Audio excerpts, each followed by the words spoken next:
The information contained in this video series are conversations regarding real-life scenarios of abuse, difficult situations within the modern church, and sharing of evidence-based research. It is intended for educational and informational purposes only. We encourage everyone that watches to do your own research on the topics discussed. Research links will be provided when available.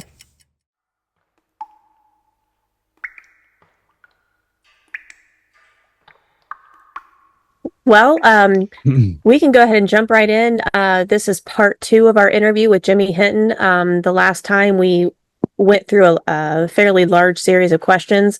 So just to kind of recap for anyone who is just joining us for the first time, this is Jimmy Hinton. He works as an advocate for churches, helping to educate on what to look for in sexual predators. He has worked hand in hand with the FBI, U.S. Marshals, state and local authorities, and various sex trafficking organizations. And as a result of his dad's, the experience with his dad and his dad's crimes and all resulting conviction, he has created a predator profiling tool, and that's actually what we're going to go through today. The goal of today is to do a quick flyover. Anything more in depth, we will put you in contact with Jimmy's website. So, Jimmy, we'll let you kind of take the lead here. All right. So I guess I'll tell you how or why I guess I ended up developing this thing.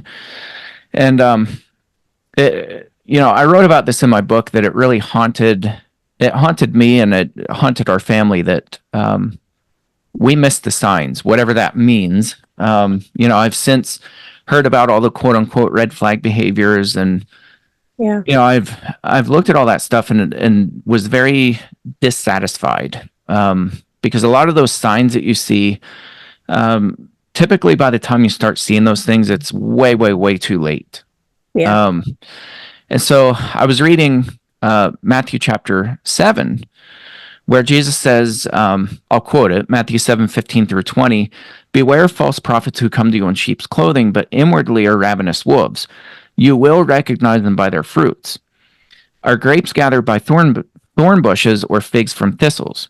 So every healthy tree bears good fruit, but the diseased tree bears bad fruit. A healthy tree cannot bear bad fruit, nor can a diseased tree bear good fruit. Every tree that does not bear good fruit is cut down and thrown into the fire. Thus you will recognize them by their fruits." So he repeats that saying again. And I started to go back and reflect on that. Well, what were the fruits that he was producing every time that we knew that he was producing victims for the purpose of sexually abusing them?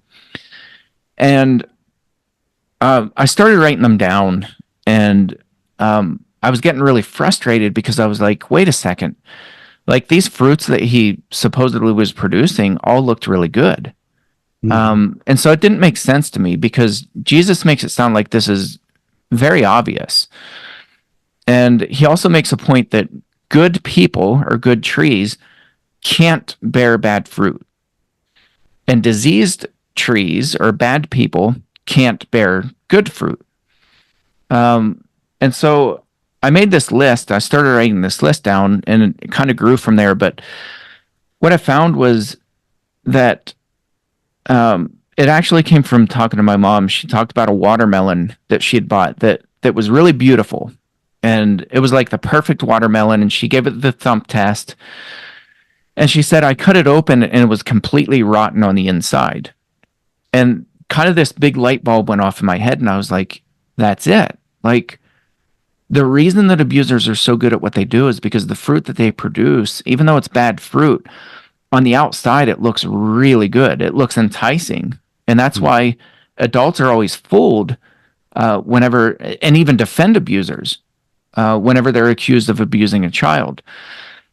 And so this tool kind of dissects the fruit. It identifies the fruits and then it dissects the fruits. Because for an abuser, the facade is the most important part. They have to keep a very good facade on the outside. They have to look good and appealing to everybody else so that they can get away with their crimes.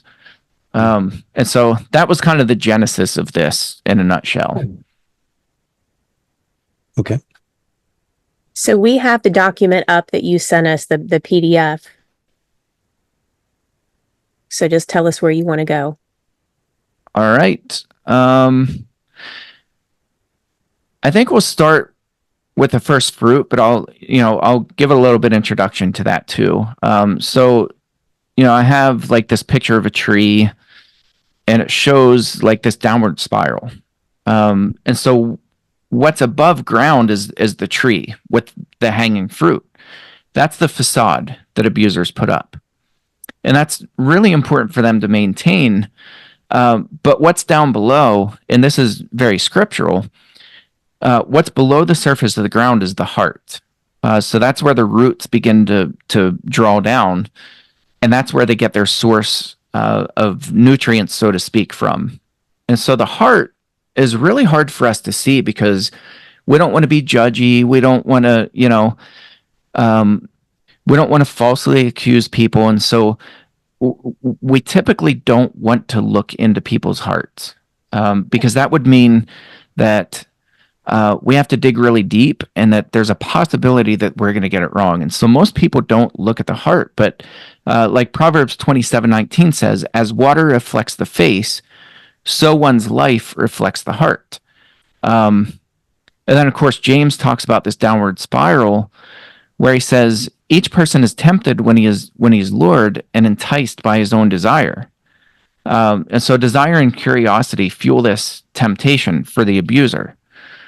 And then it just keeps getting deeper and deeper. Then, that gives birth, the temptation gives birth to sin. Sin, when it is full grown, leads to death. And I think James is talking about a spiritual death. And so it's like this deadened conscience that's where the heart is drawing its source from. And so the fruit can't be good. I mean, Jesus is right that you can't produce good fruit when you have a bad heart. And so that kind of is the segue into the fruits. So I think we'll begin with the first one, which is education. And so on the outside, and all abusers do this, they want to educate the child. They want to provide some form of education to them, whether it's teaching them about life skills or teaching them a sport or, whatever it is. Education in itself is a good thing. But when you dissect that, when you start listening to what the abuser is describing, a perpetrator describes a need to educate kids, and that's what differentiates them from us. We don't talk about needing to educate other people's kids unless you're an educator, unless you're a professional teacher. But perpetrators become possessive of the child.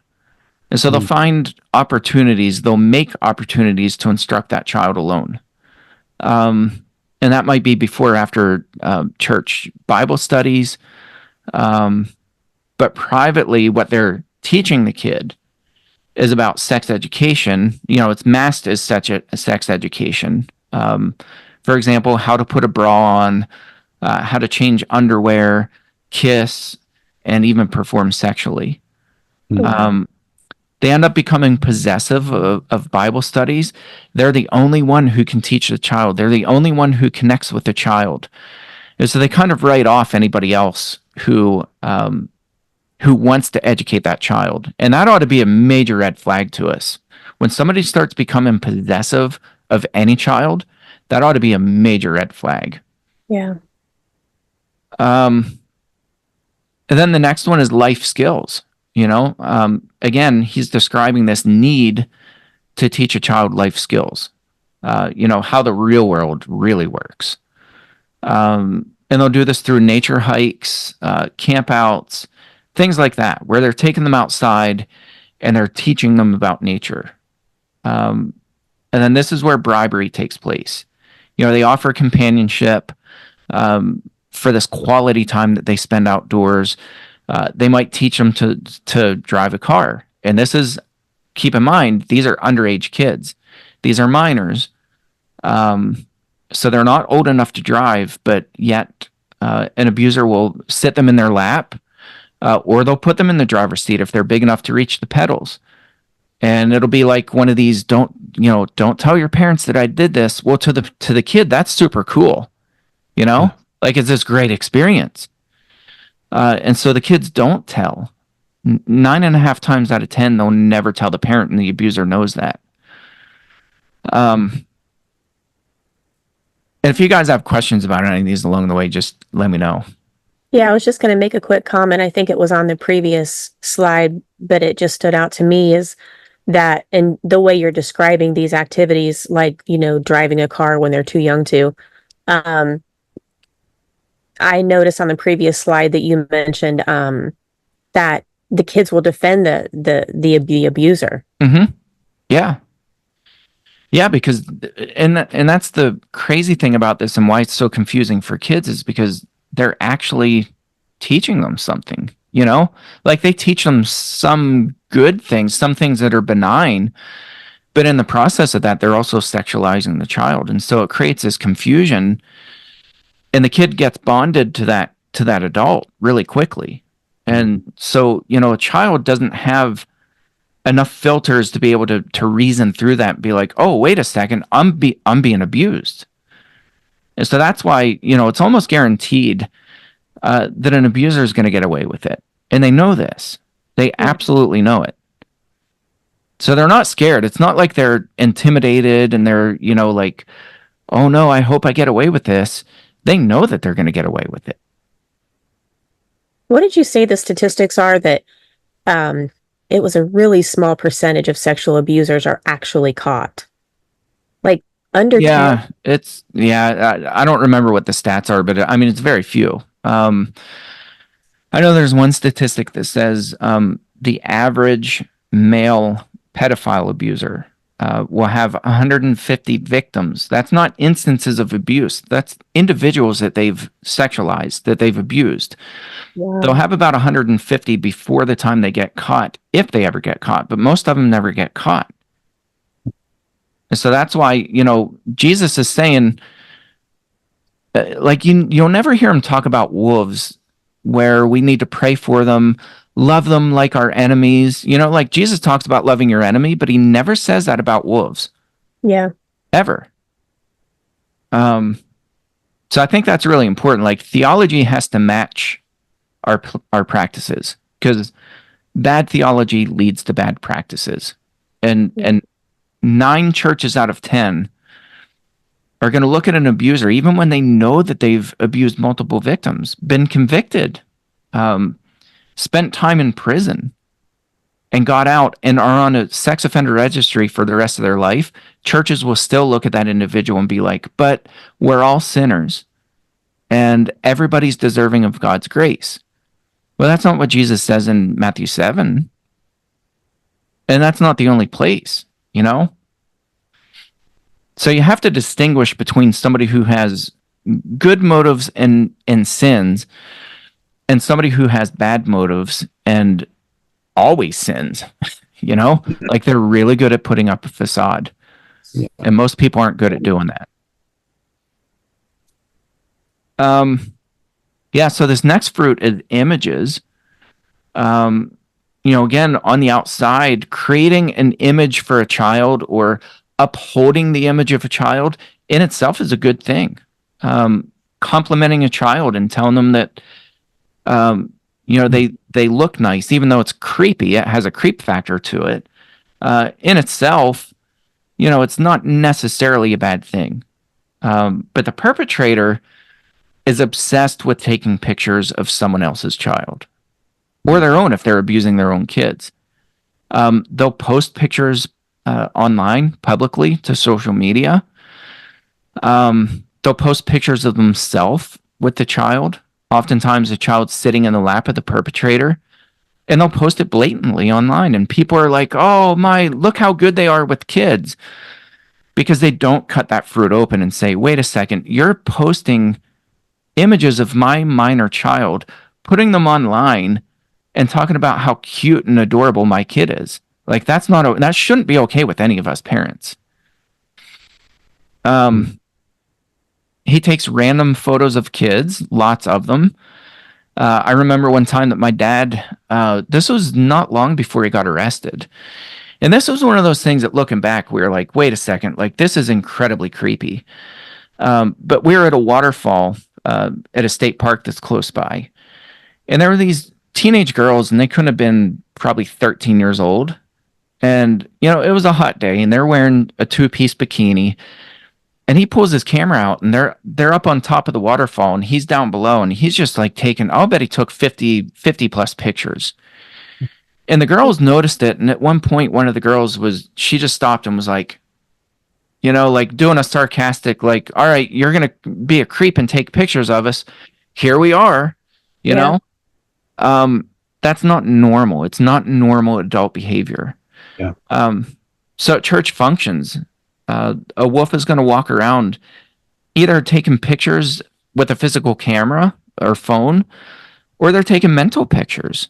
You know, they're staring at kids and they're just walking around kind of taking inventory. Again, it's not normal. Look at people's social media. That tells a picture about who people are. Mm-hmm. We were recently shared some information about a person who, and this was a man probably in his late 50s, maybe even 60, that was going to campuses close by in this area and would just hang out and take pictures. Mm-hmm. And the person that told me this just said it, you know, just like it was not a big deal. And I was like, that's not normal. It's not, and it's not okay. It's not socially acceptable. It's not ethically acceptable. And so I don't understand why they don't make a big deal about it. Yeah. And I see parents all the time putting pictures of their kids on social media, and this is something else to look for. You know, oh, look how cute my kid is getting their first bath or whatever. And I'm like, don't put that online. Like it's cute to the parent, but why would you put that online? And what you'll see a lot of abusers do, and my dad did this too. I mean, most of them do it, but they'll take images that other people put on their Facebook page, and they'll take that image and they'll put it on their own. They'll share it to their own page, or they'll download it and then put it on their Facebook page and be like, oh, look how cute, you know, look how adorable this kid is. And I'm like, in what world is that acceptable? You know, they're obsessed with these images of kids. Yeah. So that's kind of one of the things to look for, is just an obsession over pictures of kids. Absolutely. Yeah. Okay, the next fruit is compliments. Again, in and of itself, that's a good thing. We ought to compliment children, you know, and tell them how smart they are and how proud they make us. We all do it, and we should compliment kids.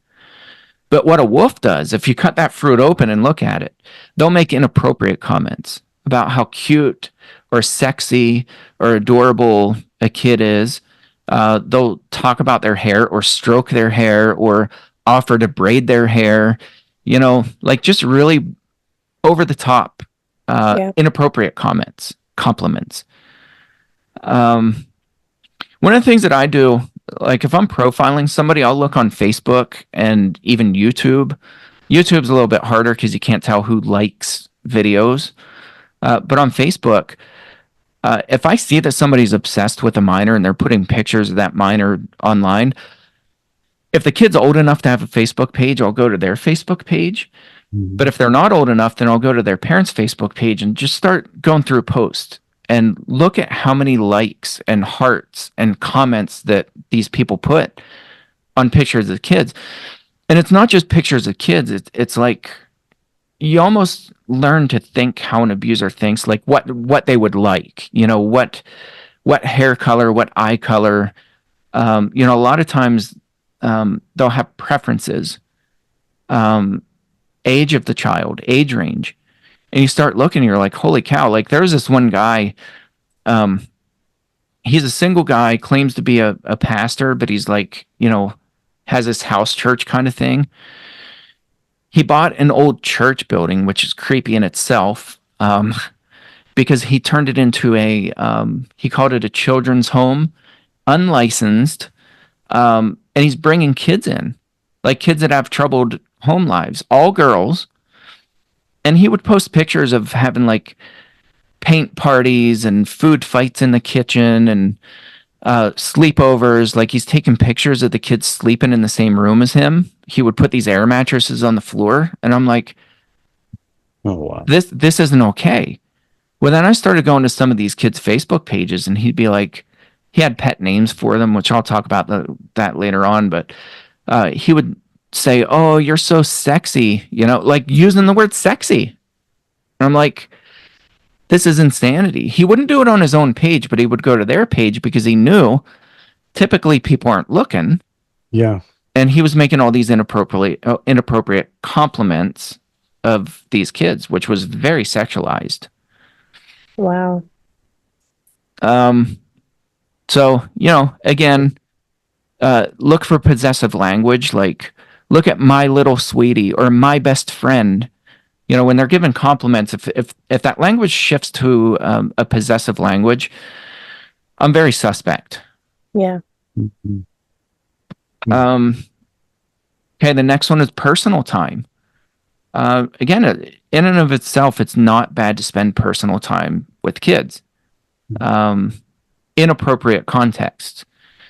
But again, he shifts that to the need to spend time. I need to spend time with these kids. They need a father figure. They need somebody in their life to mentor them. And so he finds ways to isolate kids. And then he cloaks it in the need to spend personal time with his friends, his buddy, his best friend. Listen to how they describe these kids. It's not normal to talk about a 5-year-old kid as your best friend. Yeah. And so again, this is where the pet names for the kids come in. Look at little Rosie or my Petunia, my sweet pea, my sugar, my love. They have all these pet names for the kids. And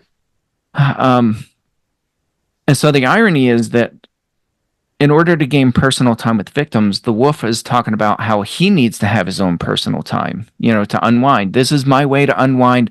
I just love going out with my little sweet peas, and it's a chance for me to unwind.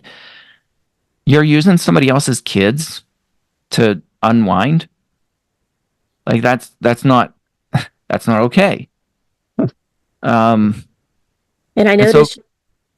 I noticed you put on here that oftentimes the parents gladly accommodate them. Yeah. That's right, because so that line is the parents gladly grant that time to the wolf because he's deserving. He works so hard and he's putting all this time into my kids. And so the parent feels like there's this deep obligation to let their kids go. Like, they feel guilty if they don't let their kids go.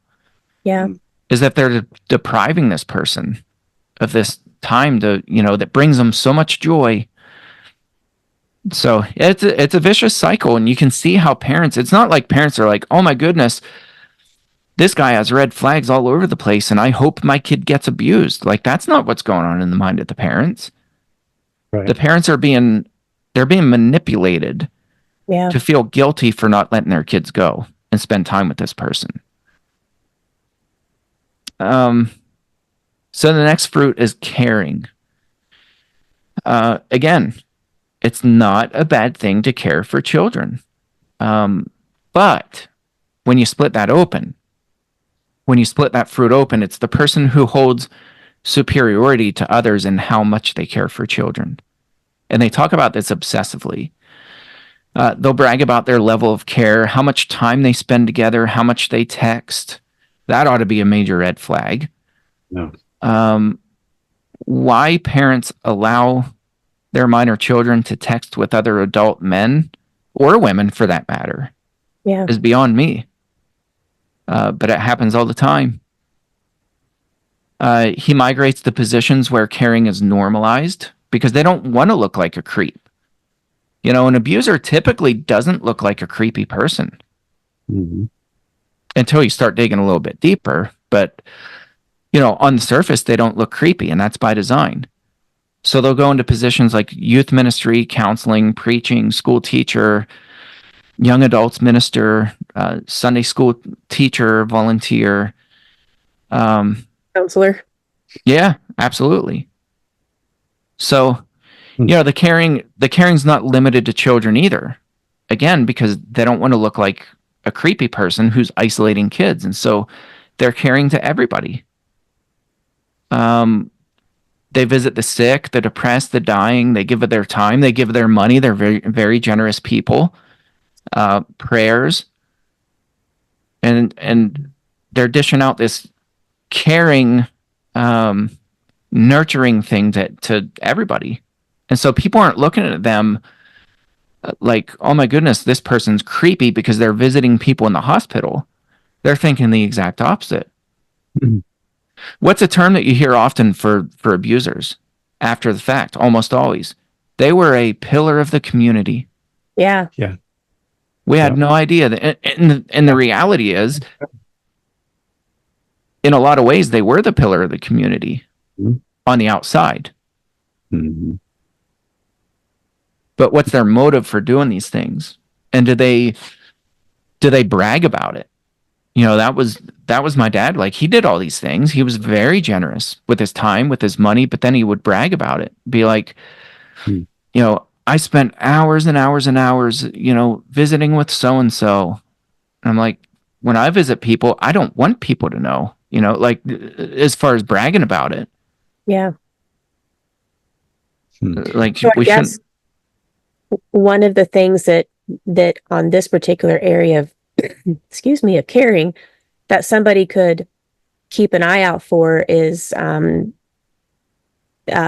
guess the fact that the person lets them know, I've been doing all these things. I went on these mission trips. I visited these hospitals. I did this. Because you're right, your average person just does it. They don't talk about it or brag about it.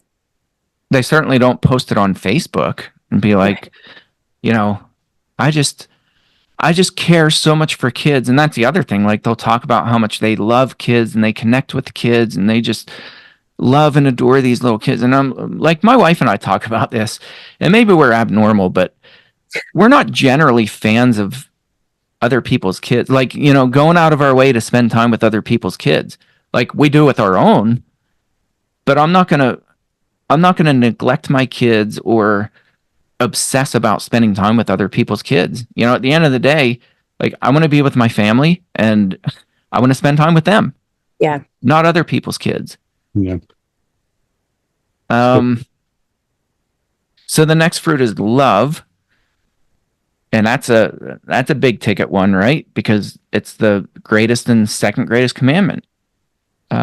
Love in itself is not only a good thing, it's something we're commanded to do. And so when you divide that open, when you split that fruit open, if you just thump it, it gets the thump test, it passes. But how do you split this open? How do you look deeper inside of this fruit to determine somebody's motives? Well, an abuser will feel the need to showcase his love for children. He obsesses over descriptions of his love. He fantasizes about ways to demonstrate his true love. Like, in his own mind, he's this true Romeo. He can't keep his hands to himself. He'll constantly break physical boundaries by initiating hugging, putting kids in his lap.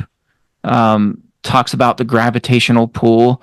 They'll say, kids just seem to migrate to me. That is a major red flag to me. Doesn't mean that somebody's an abuser, but it is certainly a red flag. Yeah.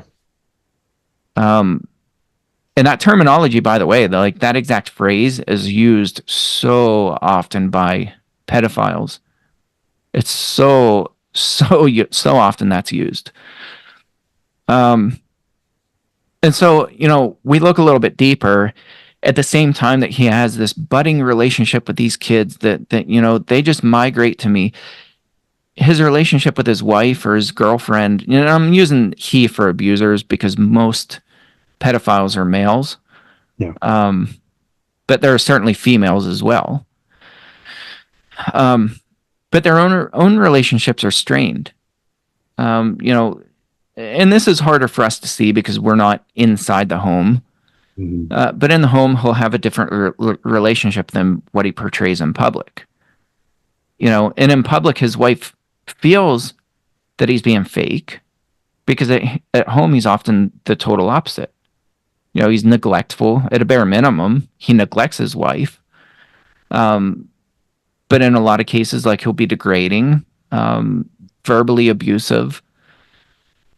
And so, in the public, watch for people who go out of their way to superficially make it look like they're just this wonderful family. I look at the, the Duggars, right? Oh, yeah. Like, look at the public persona that the parents went out of their way to portray. Like, we're just this perfect, tight-knit family, and like, it's just all about love, and like, we're inseparable. Yeah. But then two of his daughters have put out memoirs, and they're like, our home life was an absolute train wreck. Yeah. And then you find out that they, with Josh molesting his sisters, that was all covered up because they had to maintain this outward image.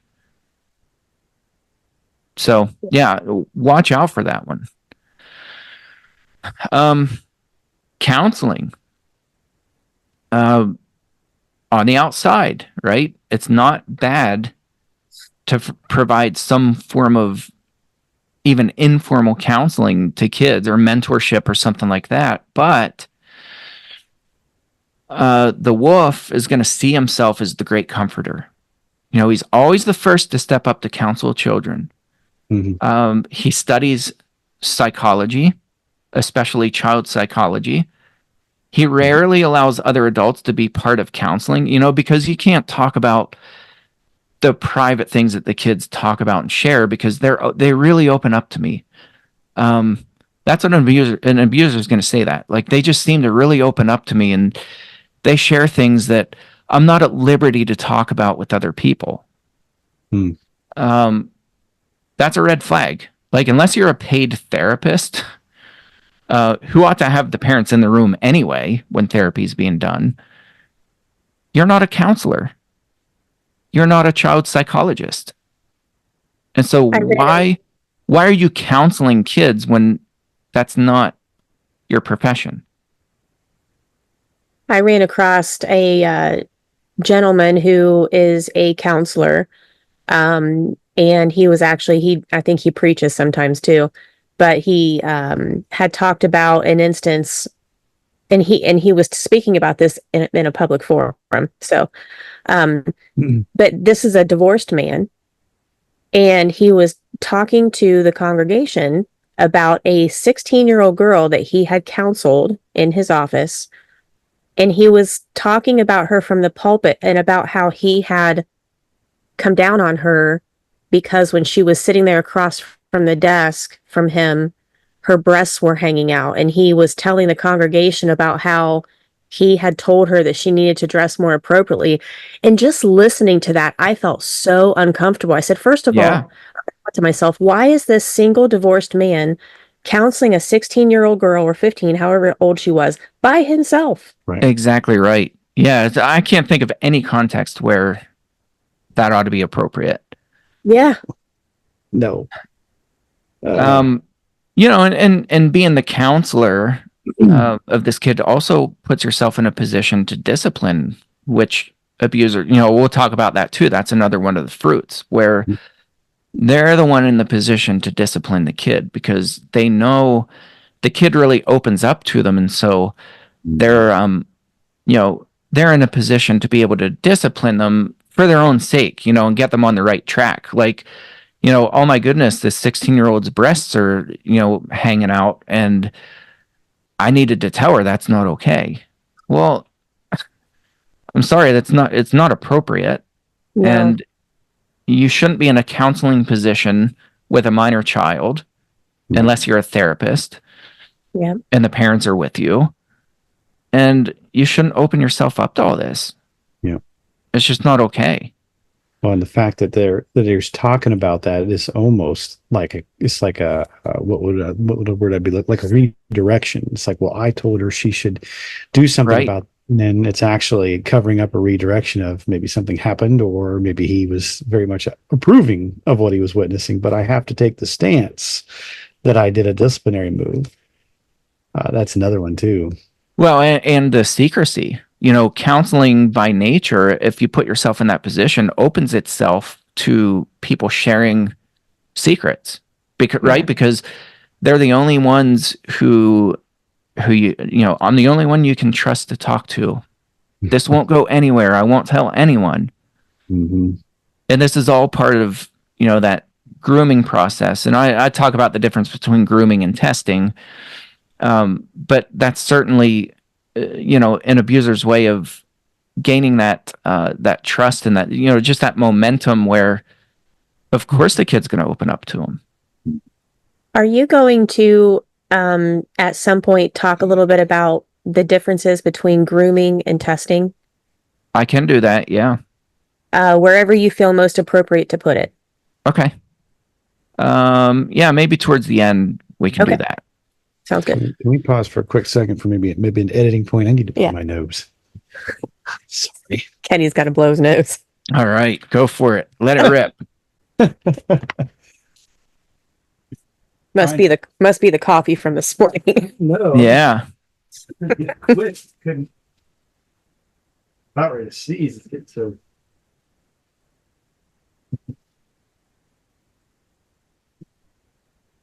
I'm assuming we haven't froze up at all since that first time, right? I don't have it up, so I just looked now, but nope, it's good. Good.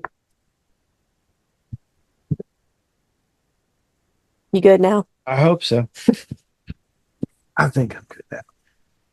Got a little tissue here to counsel me. That's right. Okay. All right. There we go. Carrying on. All right. So the next one is moral policing. Again, in itself, not necessarily a bad thing. Like, I do it all the time, right? It's what we're doing right now. We're being, in a sense, moral police, and we're calling out bad behavior. Mm-hmm. And so how do you start to dissect this fruit? So the wolf is going to find ways to talk bad about others.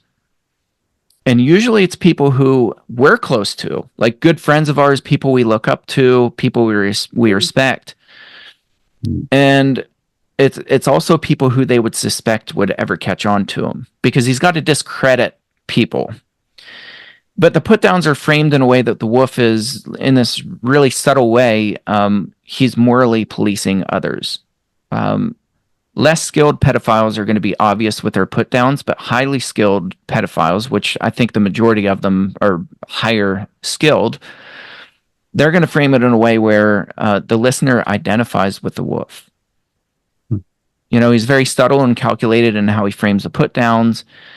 And ironically, the wolf becomes very good at breaking rules himself. We were just talking about that.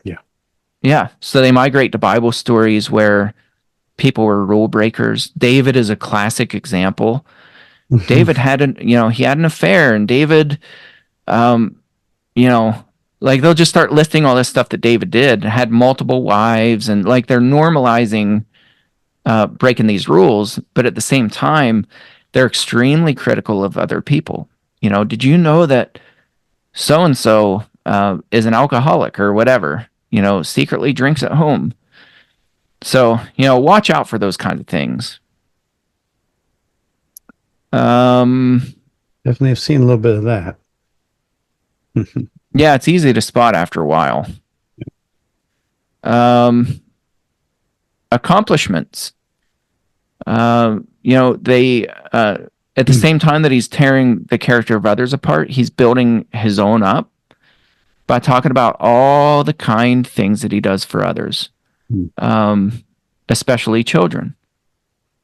And though we would normally view this as arrogance, the wolf is able to come off as being humble, kind, benevolent, and this becomes his resume.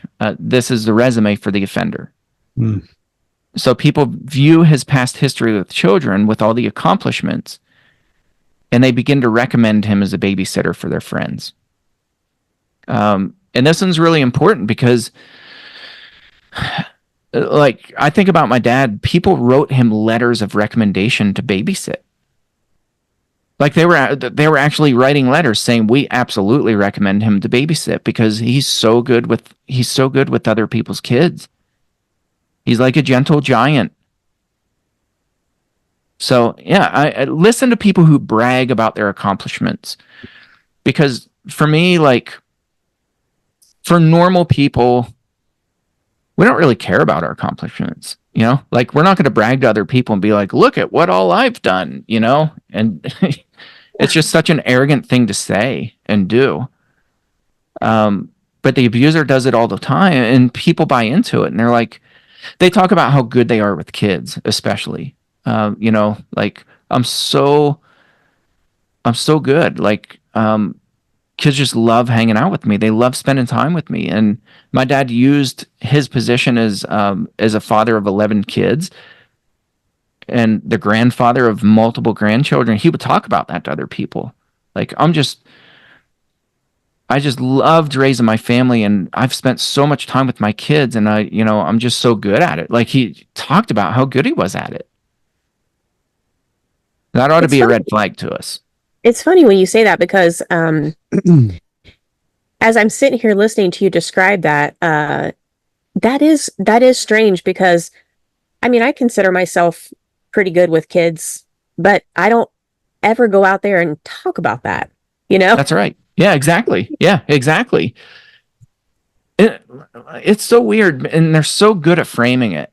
And I'm going to say that, like, this, it's not like it's this obvious, oh my goodness, like, you're a complete weirdo. Yeah. It's like they're listing their accomplishments, and we're like, wow, I didn't know that you were a missionary overseas for 10 years in an orphanage. Like, we hear these things and we're like, wow, that's crazy, that's great.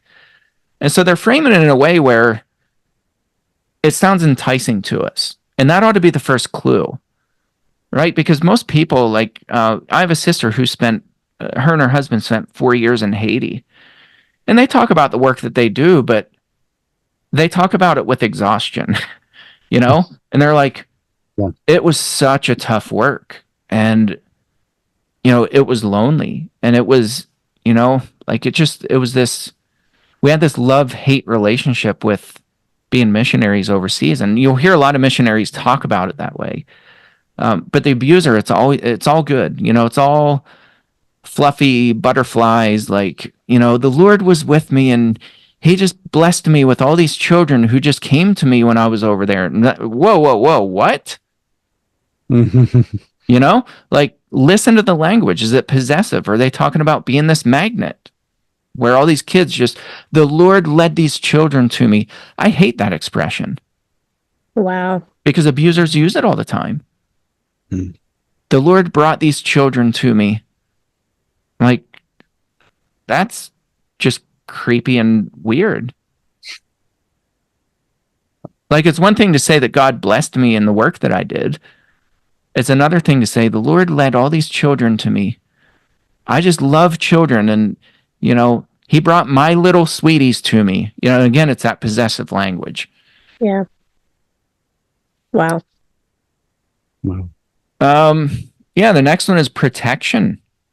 Now, this one, you want to talk about really messing with our heads, because protection of minors ought to be a priority. Yeah. Right? Again, that's what we're doing right here in this podcast. Mm-hmm. But the wolf describes this need to protect kids. They feel as if, again, they're the only ones qualified to do so. They'll oversell their desire to protect kids. They talk about hating abuse, but they're never specific in how abuse brings harm to children. Like, they'll throw that out there. Like, oh, I hate abuse. If I ever knew if somebody was abusing kids, and that's part of the testing process too. They're seeing how people respond to that. Yep. And so it's always fun to ask specific questions, like, well, what kind of abuse? There are all kinds of, there's neglect, there's physical abuse, there's spiritual abuse. Like, what kind of abuse are you talking about? When you say you hate abuse towards kids, what are you talking about? And ask them very specific questions. It's interesting. Because if they're sexually abusing a kid, they're going to avoid that like a plague. They may mention it. They'll be like, oh, yeah, sexual abuse. I hate that too. Okay, well, what about sexual abuse do you hate? Like, what is it that absolutely drives you crazy? You know, and they can't answer it. Him up, and I will kind of, boy, it would have been nice to have known this. I don't know, probably about 5 months ago. I could have used that. Yeah, so. They cannot answer the question. I think it was I'm going to say it was one of the interviews with I know there was one with Larry Nassar, but I think one that's more obvious was Jerry Sandusky. You remember when Jerry Sandusky, did you ever watch any of the interviews with him? I think I watched one. It was fascinating because he was asked the question, like, you talk about how you just love these boys and like you obsess about it. And the reporter was very blunt. Like, he was quoting Jerry Sandusky. Yeah. He's like, that's the Penn State guy, right? Yeah. Okay. Yeah. Who's here in Somerset? He's in prison right here in Somerset. Okay. But they asked the question, were you sexually attracted to these boys? Like, did you have a sexual relationship with these boys? Or I forget how they framed it, which I don't like that phrase, a sexual relationship, but however they framed it, he could not answer the question. He like fumbled all over his words and he rambled, and it was just like the biggest word salad in the world. And I'm like, wait a second, that ought to be an easy question. Did you ever sexualize these boys? No. Right? If you're innocent, that's a pretty easy question to answer. Absolutely not. I didn't.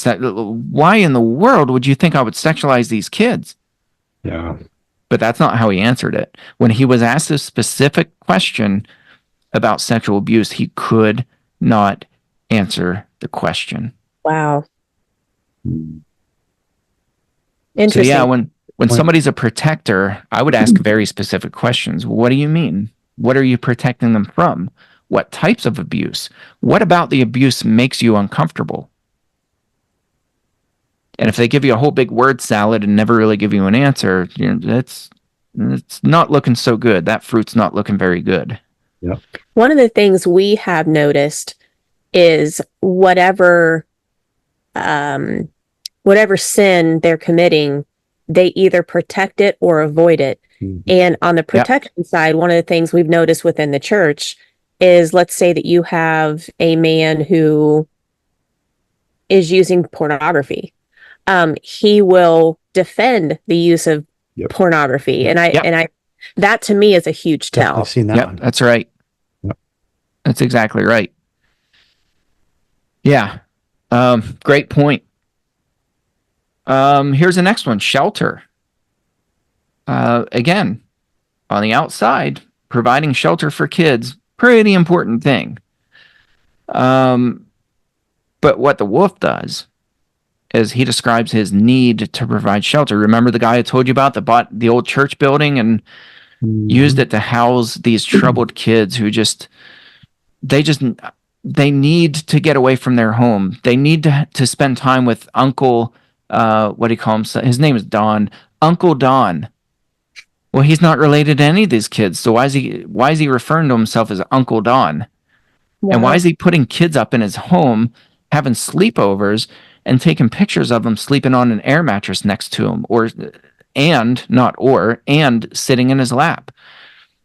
And one picture of him he was in a lazy boy recliner, and he took a selfie, and he had permanent marker all over his face, red permanent marker, like all these drawings. And he's like, "Oh, my little cuties decided to cover me in permanent marker when I was sleeping. Aren't they so cute and adorable?" And I'm like, this ain't normal, dude. It's not normal.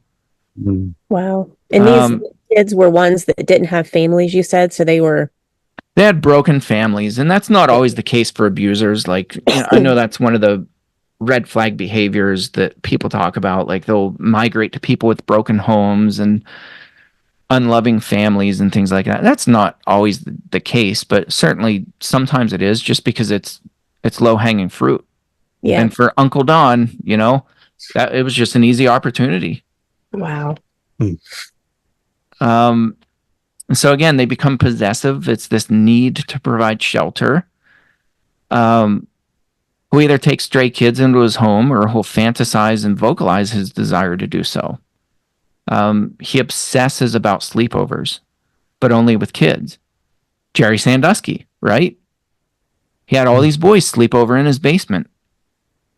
My question is, why?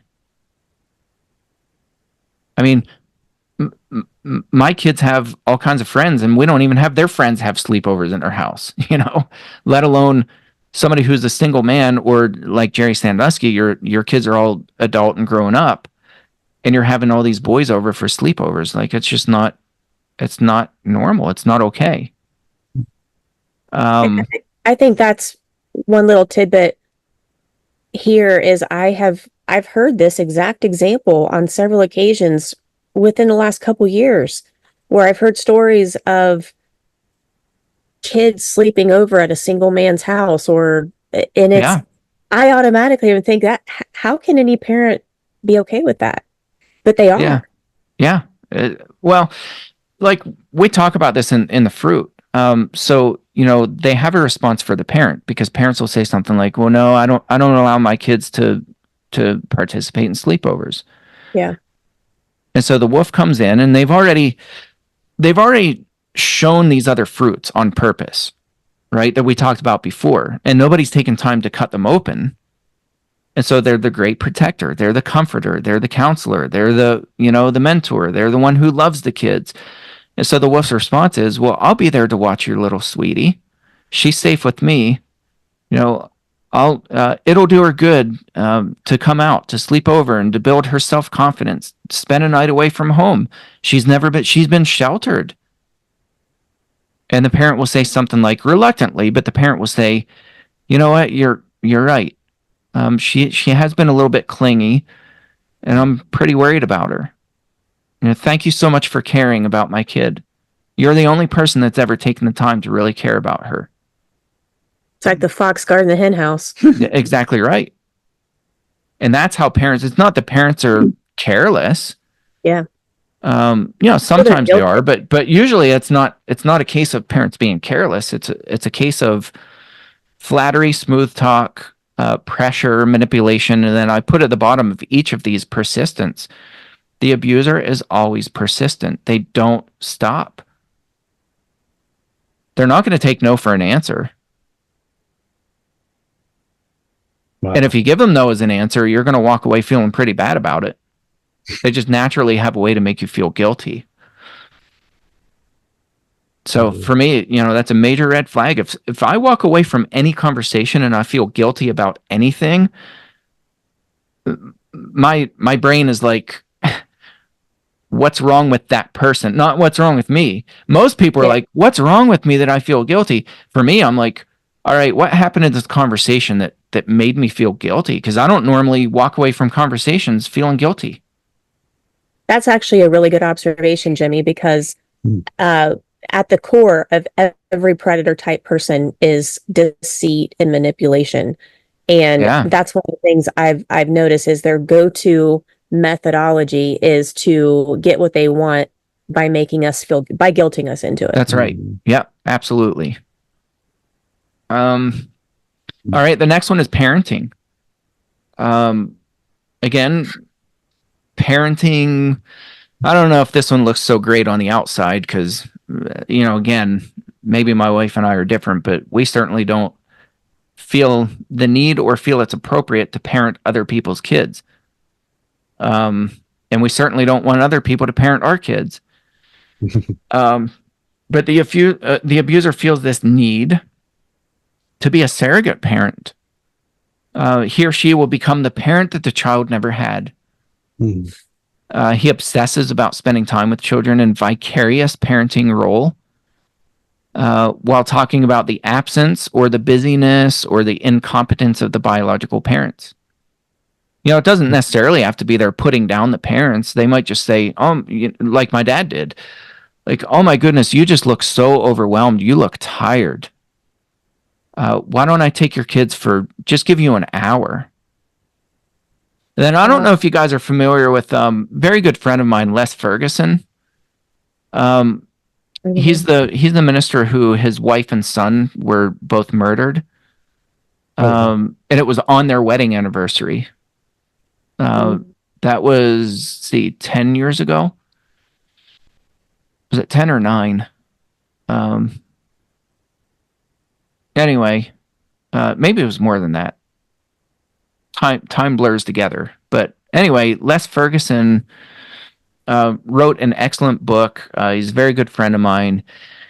And his son, his 21-year-old disabled son, was being sexually abused by this beloved church member. And when Les tells his story, he said, this man, I thought, dropped out of heaven itself, because he and his wife hadn't been on a date in years. They were just constantly overwhelmed caring for their adult son with his disability. And this guy comes in and he's like, has anybody ever given you a break? Like, let you go on a date minus kids? And they just thought this guy literally dropped out of heaven. And, he automatically stepped into this parenting role, this vicarious parenting role, where he could take care of the kid and he could, nurture him and everything that a parent does. Like, I'll take care of him. I'll protect him. I'll clean him up. I will, anything that you need. And so he stepped into this vicarious parenting role. He ended up sexually abusing Les's 21-year-old son. And when Les figured it out, he made a report to the police, ended up getting a restraining order against the guy. Les went to a preacher's meeting. And while he was there, he got a phone call from his wife, and there was somebody screaming in the background, and then the call dropped.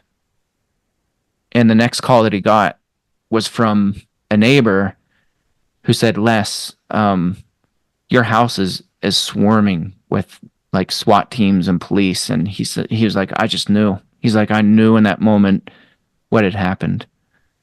And so that's why we need to take this seriously. It's like nobody should be parenting our children except us, we the parents. So when somebody steps in and they're aggressive about it and they talk about the need to be the parent that your kids never had, my response is, get away from my kids. Yeah, really. My kids have a parent. And they certainly don't need another one. So unreal. This becomes, again, this obsession. The persistence is always there, and he paints the mother as incompetent a lot of times. And again, it may not be incompetency, but it may be just busyness. Yeah. My dad did that with the victims that he was charged on. It was a single dad.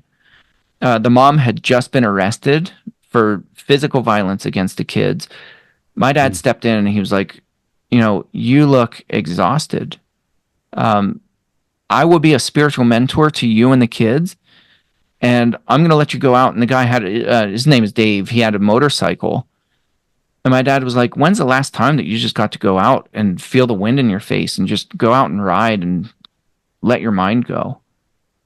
And so my dad stepped into that parenting role and violently sexually assaulted all of his daughters.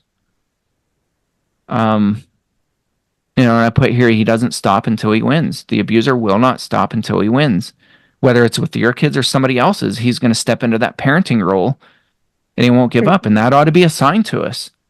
Like, if you say no, if it's a hard no, and they move on to somebody else's kid and automatically just step into that forceful parenting role, that ought to be a red flag. And then discipline. We mentioned discipline before. Again, in and of itself, not necessarily a bad thing.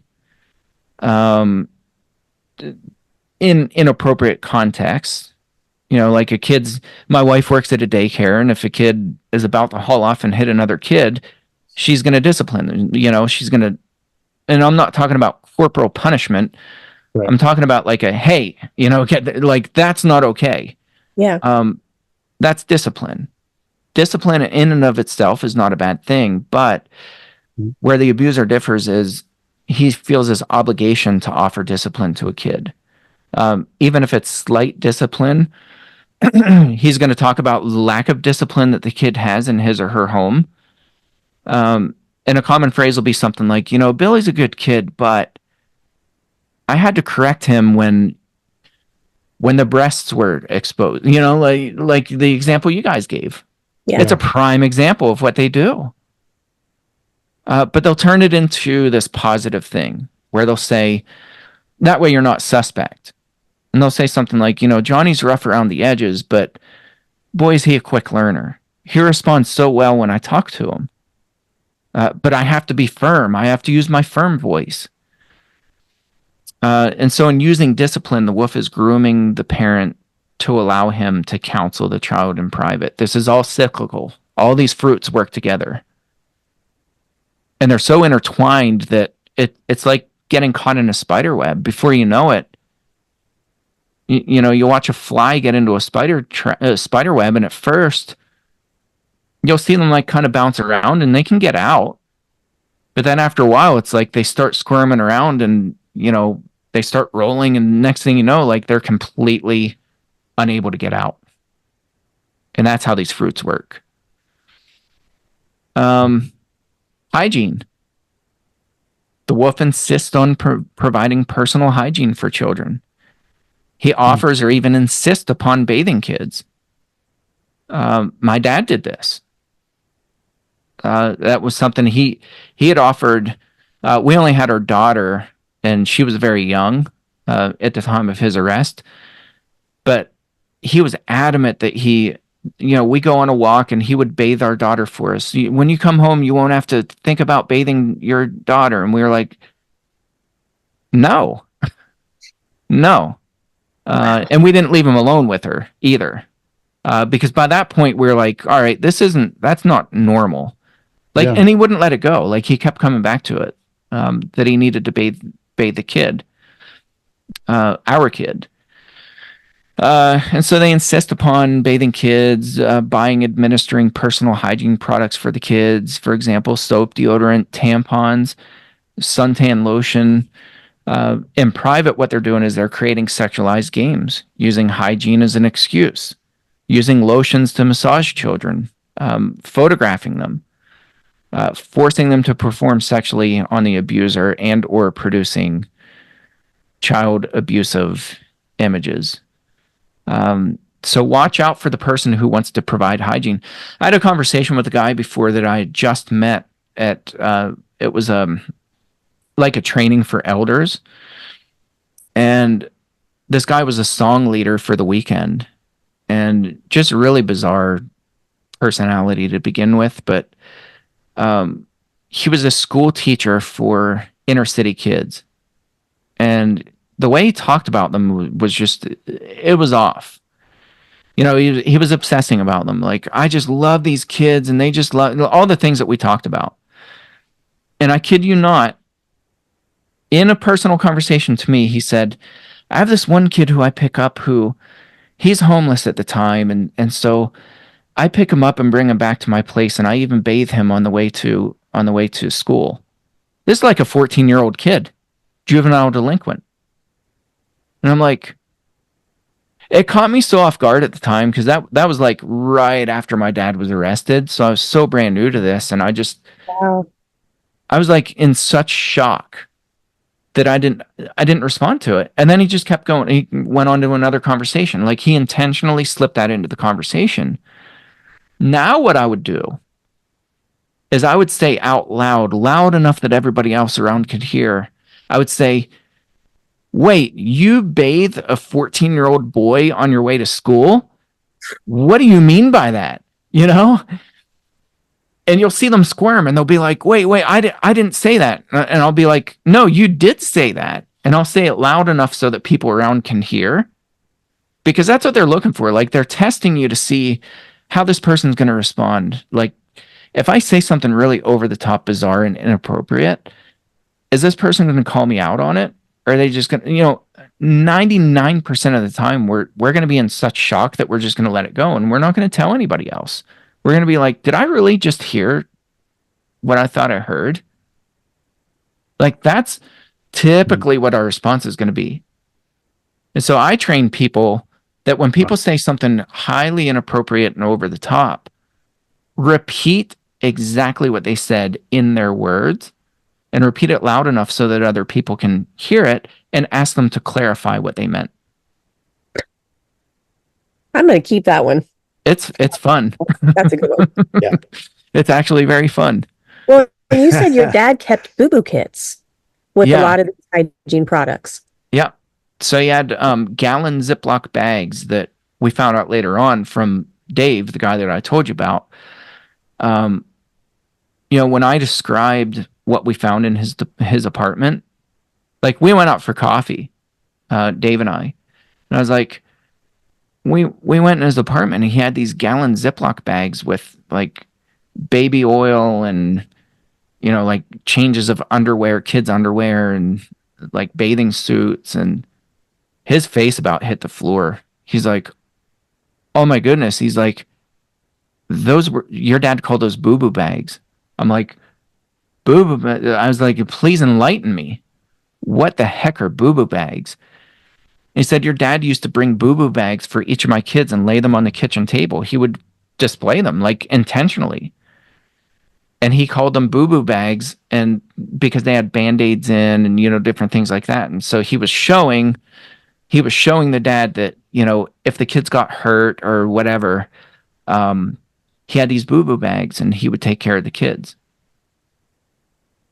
And you mentioned before that sexual predators get a high off of doing these things in front of the parents. So it Absolutely, almost they do. reminds me that your dad was doing that just to see what he'd get away with.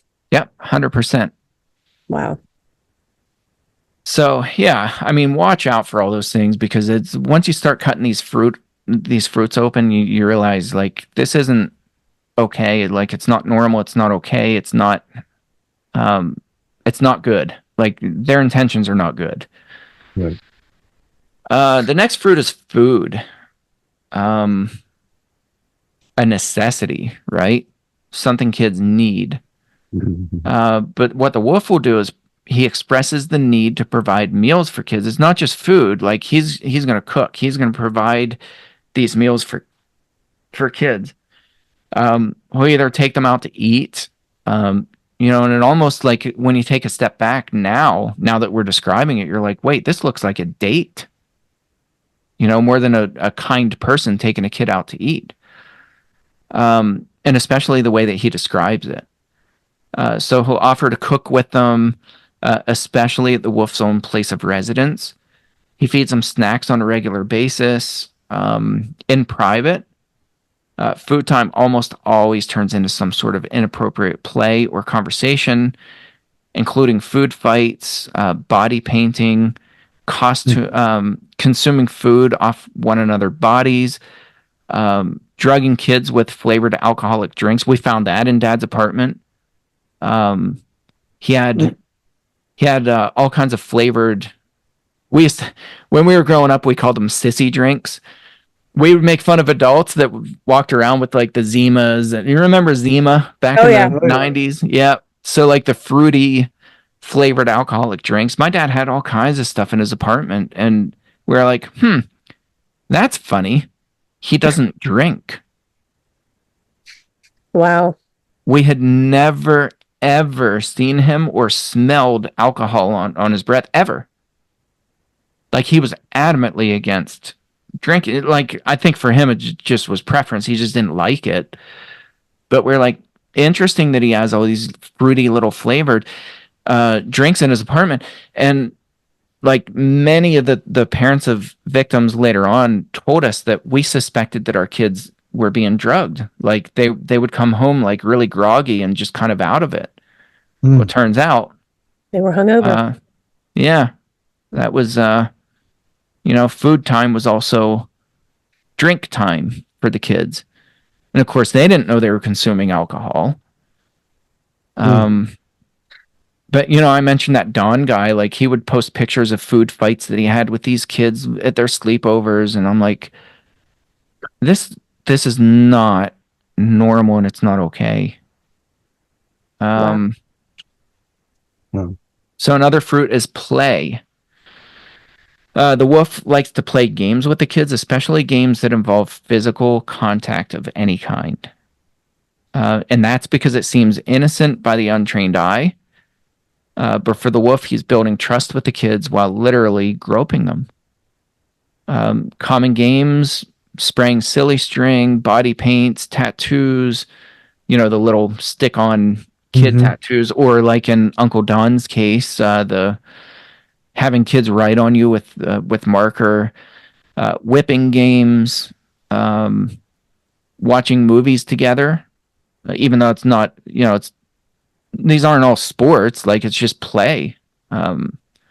Watching movies together and cuddling on the couch, contact sports, piggyback rides, hide and seek, Twister, any game that could be sexually suggestive, or involves partial or total removal of clothing. He uses humor in situations, and again, it's not something that you look at him and you're like, oh my goodness, like he's playing tag football in the yard. What a creep. That's why this stuff isn't obvious unless you start asking questions of the kids. Like, wait a second. You told me that this adult wanted to play, like, get on all fours and like have kids whip each other, and that's an actual example that happened at one of our Christian camps here in Pennsylvania. And what's interesting is it was never reported or investigated as a sexual crime.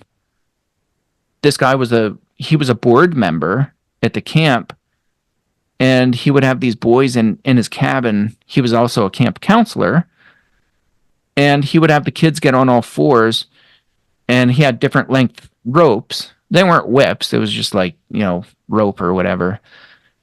And he would blindfold the kids, have the kids pick up a rope, and then they would have to, depending on the size of the rope, they would have to pick which kid they were going to whip with it. And some of the boys were crying and they didn't want to do it. It made them uncomfortable. And the guy did it anyway.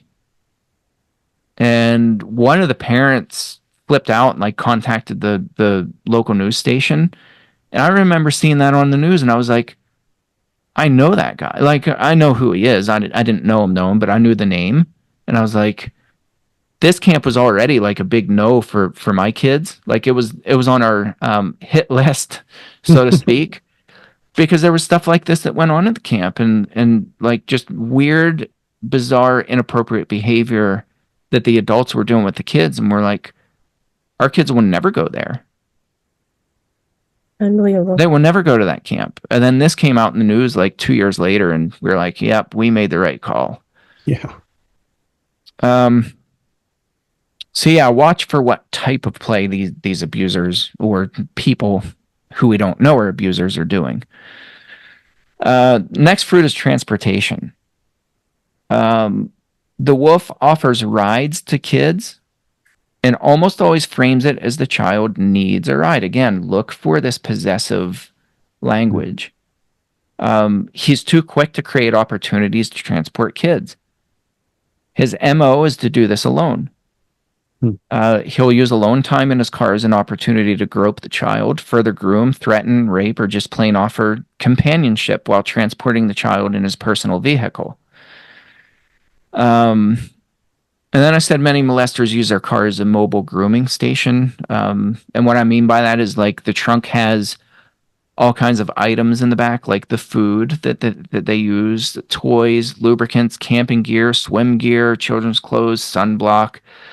And of course, like, we're not going to get trunk access to people. So I'm not suggesting that we, get a pry bar and break their trunk open and look in their trunk, but look for the person who's just magically at the right place at the right time to offer kids rides after sporting events.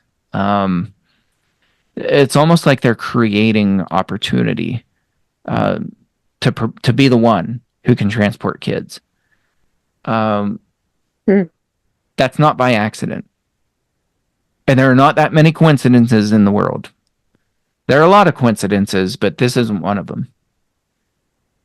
I remember one time, and I'm giving a lot of examples of my dad, so I don't want people to think that these are all based around one pedophile, because it's not. Like, this is so common. It's so common with so many abusers. But one instance that stands out, I can remember, he was like the surrogate father to these kids that lived an hour away. They lived in Maryland.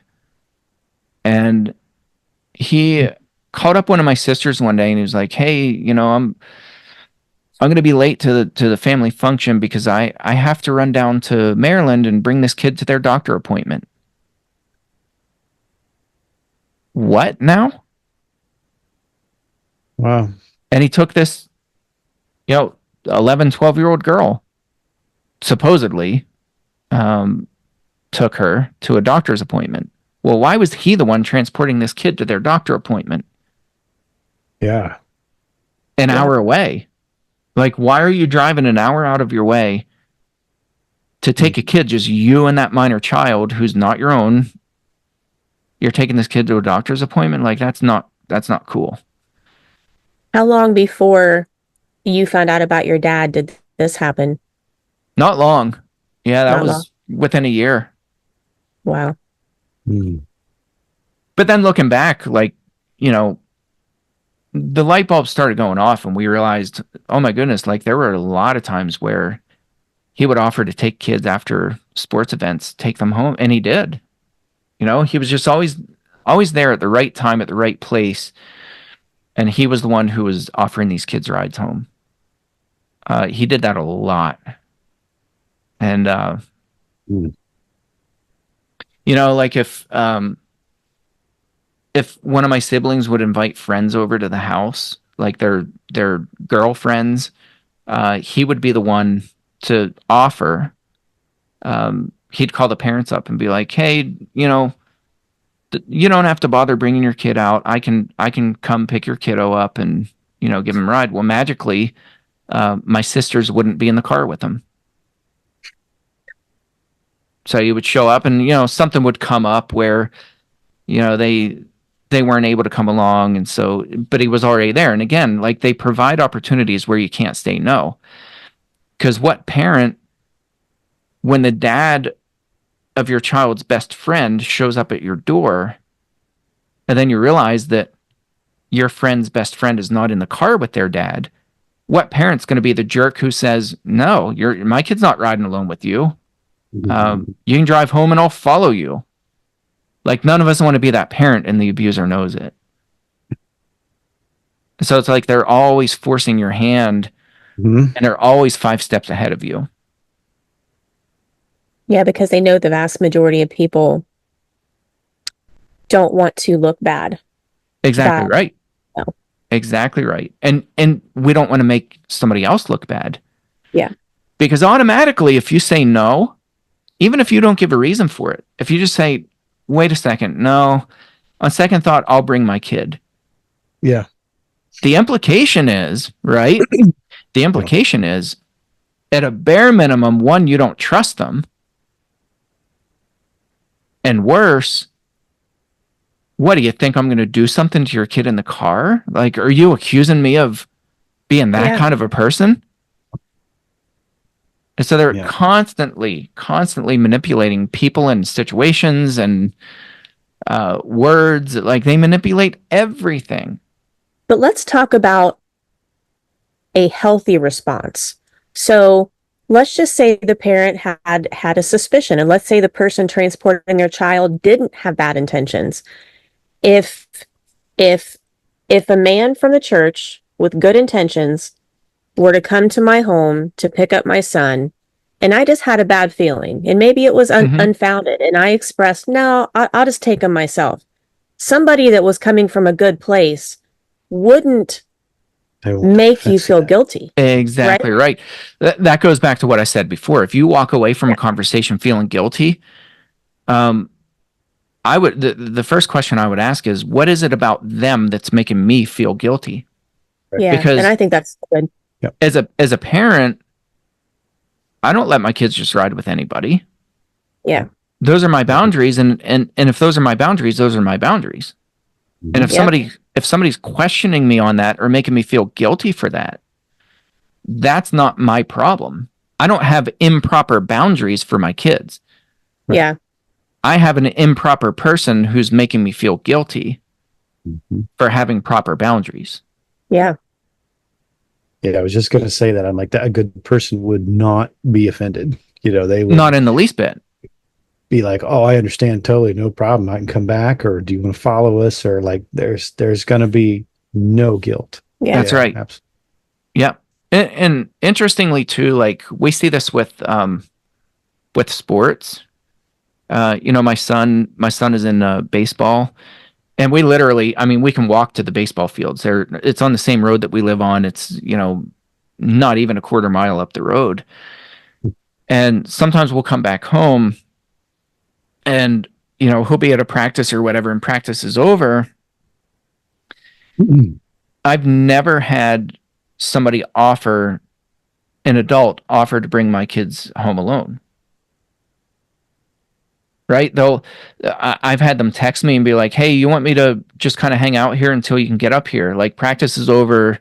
You want me to hang around? In fact, just yesterday, the dad of one of my son's best friends, he was he's a coach himself, and he was outlining a field, and he texted me and he's like, hey, do you mind just keeping an eye on my son till I get up there? Him and your son can hang out. They can go watch the game that's going on. Just kind of hang out till I get there, and just let them know that I'll be up shortly. I'm like, yep, cool. That's normal, right? Yeah. That's a normal conversation. That's a normal behavior. Can you imagine if I just put his kid in the car and told my son to stay up at the game or whatever? Like, somehow I created a scenario where I'm alone with this minor child in my car. Like, can you imagine? But abusers do it all the time. And they seek to do it. That's right. Yeah. They definitely seek it out. The next one is favors. So the wolf manipulates both children and adults into doing favors for him. Okay. And usually by making the other person feel bad for him. And it might be a small favor, like, weeding a garden or whatever. It doesn't matter what the favor is, but somehow, eventually they're going to find a way to ask you to do a favor for them. And what that accomplishes are these two things. One, an investment in the relationship, because you want to help this person out. And two, it's automatically developing compassion or pity for the wolf. And both of these greatly reduce the likelihood of him being suspected of abuse because of the psychological impact that it has on both the child and the adult who've been groomed. And so emotional grooming is a form of psychological enslavement. Wow. If you can control the mind, you can control the person, and the wolf doesn't get denied this. No matter how absurd the favor is, the adult always feels bad for thinking of denying the wolf. And there was a really good book by Robert Cialdini called it's called Influence: The Psychology of Persuasion, and he's a psychologist. And he talks about these 6 principles of persuasion, and this is one of them. It's the rule of trying to think of which principle this is, but I think it's a reciprocation. And so he says when you're being manipulated, they'll always start with this real big ask that literally makes you anxious, immediately followed by a smaller ask, which you will gladly submit to. Because there's this big sigh of relief, and salespeople do this all the time. Like, hey, do you want the extended warranty and the $7,000 floor mats, and like they're offering you all this stuff, and you're like, I can't afford that. All right, well, let me see what we can work out. And then they'll find something to tack on. You're taking me back to my old life. Yeah. right? so I there's worked in sales and marketing for a long time. yeah, like it's a very effective Yeah. sales tactic. And you are absolutely correct. And Which doesn't mean that you're an abuser, right? Salespeople are not abusing you. They're doing their job. But they're getting you to say yes. But they're getting you to say yes. Yes. The goal is to say yes to something. That's right. And so an abuser is going to do this. They're going to find a way to manipulate you, to make you feel guilty, and they're going to ask you for this favor. And the other thing is, they don't reciprocate. And so you'll find yourself like bleeding dry. And when you need a favor, I'm not saying that they're not going to do favors for you, because they do, but they're only going to do favors when it's convenient for them, when it benefits them in some capacity. Yeah. Wow. Like they're not going to knock on your door and just like, hey, you need a favor? You know, like, remember the IOU? Well, now's the time to cash in. Like they're not going to do that. Yeah. The only time they're going to help you out or give you a favor is when it benefits them in some capacity. And then finally, the last fruit is partnership. And so if emotional grooming is the negative side of psychological enslavement, team building is the positive. The wolf wants to create this way to build a sense of us for both children and adults. He volunteers to help with projects, ministries, anything where he can be painted as a dependable friend. Again, goes back to what I just said. Positive public image. That's right. So that provides a positive public image, and he's providing favors to you or a service to you when it's convenient for him, when it benefits him. Yeah. Wow. And so, after the wolf leaves, the other teammate always feels a desire to see the wolf again. And the stage has been set for further party invitations sent by the unsuspecting victim's parents. Hey, when can you watch my kid again? Oh, I'd be happy to do that. Yeah, that's right. Where do I sign up? Well, and I've, there's other psychological terms for wolves that I won't go into now, but these types of people are very likable, and they're really fun to be around. That's what makes this difficult. That's exactly the point. Yeah. You know? And that's why I want to get past this idea that abusers look creepy or inappropriate or, any of that stuff. Because again, like these fruits are really important. What they're doing is they're creating this facade, this rock solid facade that looks so good on the outside that people are going to defend this person. We see it all the time with abusers. Oh yeah. They're like, no, it couldn't be that guy. He's like the rock star of church. He's the wonderful Christian man. Yeah. The pillar of the community. And so there's this instant hesitation to paint this person as anything but the person who we think they are, like they're caring, they're loving, they provide shelter and, hygiene, and they counsel kids, and, like they do nothing but give of themselves, and you're going to sit here and accuse them of being inappropriate. What are you going to say? I was waiting to finish. Oh, I think there's a great place in the conversation to point out the obvious, but that is, we hear a wolf, sheep's clothing, creeper van guy, whatever, and we think of that person that's on a Hallmark movie or in the, the horror movies or something like that, where it's the white van with no windows, and that guy's the one you avoid, and that's the one that gets all these people, and that's so obvious, you can even look at them and see it. And reality is, those do exist, but that's not the typical abuser. That's not the typical way these things happen. That's right. As we've taken all this time to describe, it's usually the calm, cool, collected, nice guy in the community, the pillar of the system, the one who is the least expected. Yes. Is, of course, not to, as you said, not to put us on such a guard that we trust no one, but I like the adage, trust but verify. Watch out for signs. No, verify then trust. Yeah, that's right. Right. And if they're truly a good-hearted person, when you do challenge something or when you do have a concern, they're absolutely going to be in your court. They're not going to make you feel guilty. They're not going to reject that and say, "Oh, what do you think I would do?" Or you start That's hearing right. those kind of things, watch out. Yeah, exactly right. So I guess love I'll it. end on the note of testing versus grooming. So interestingly, grooming in every dictionary is described as a positive experience. And that's whether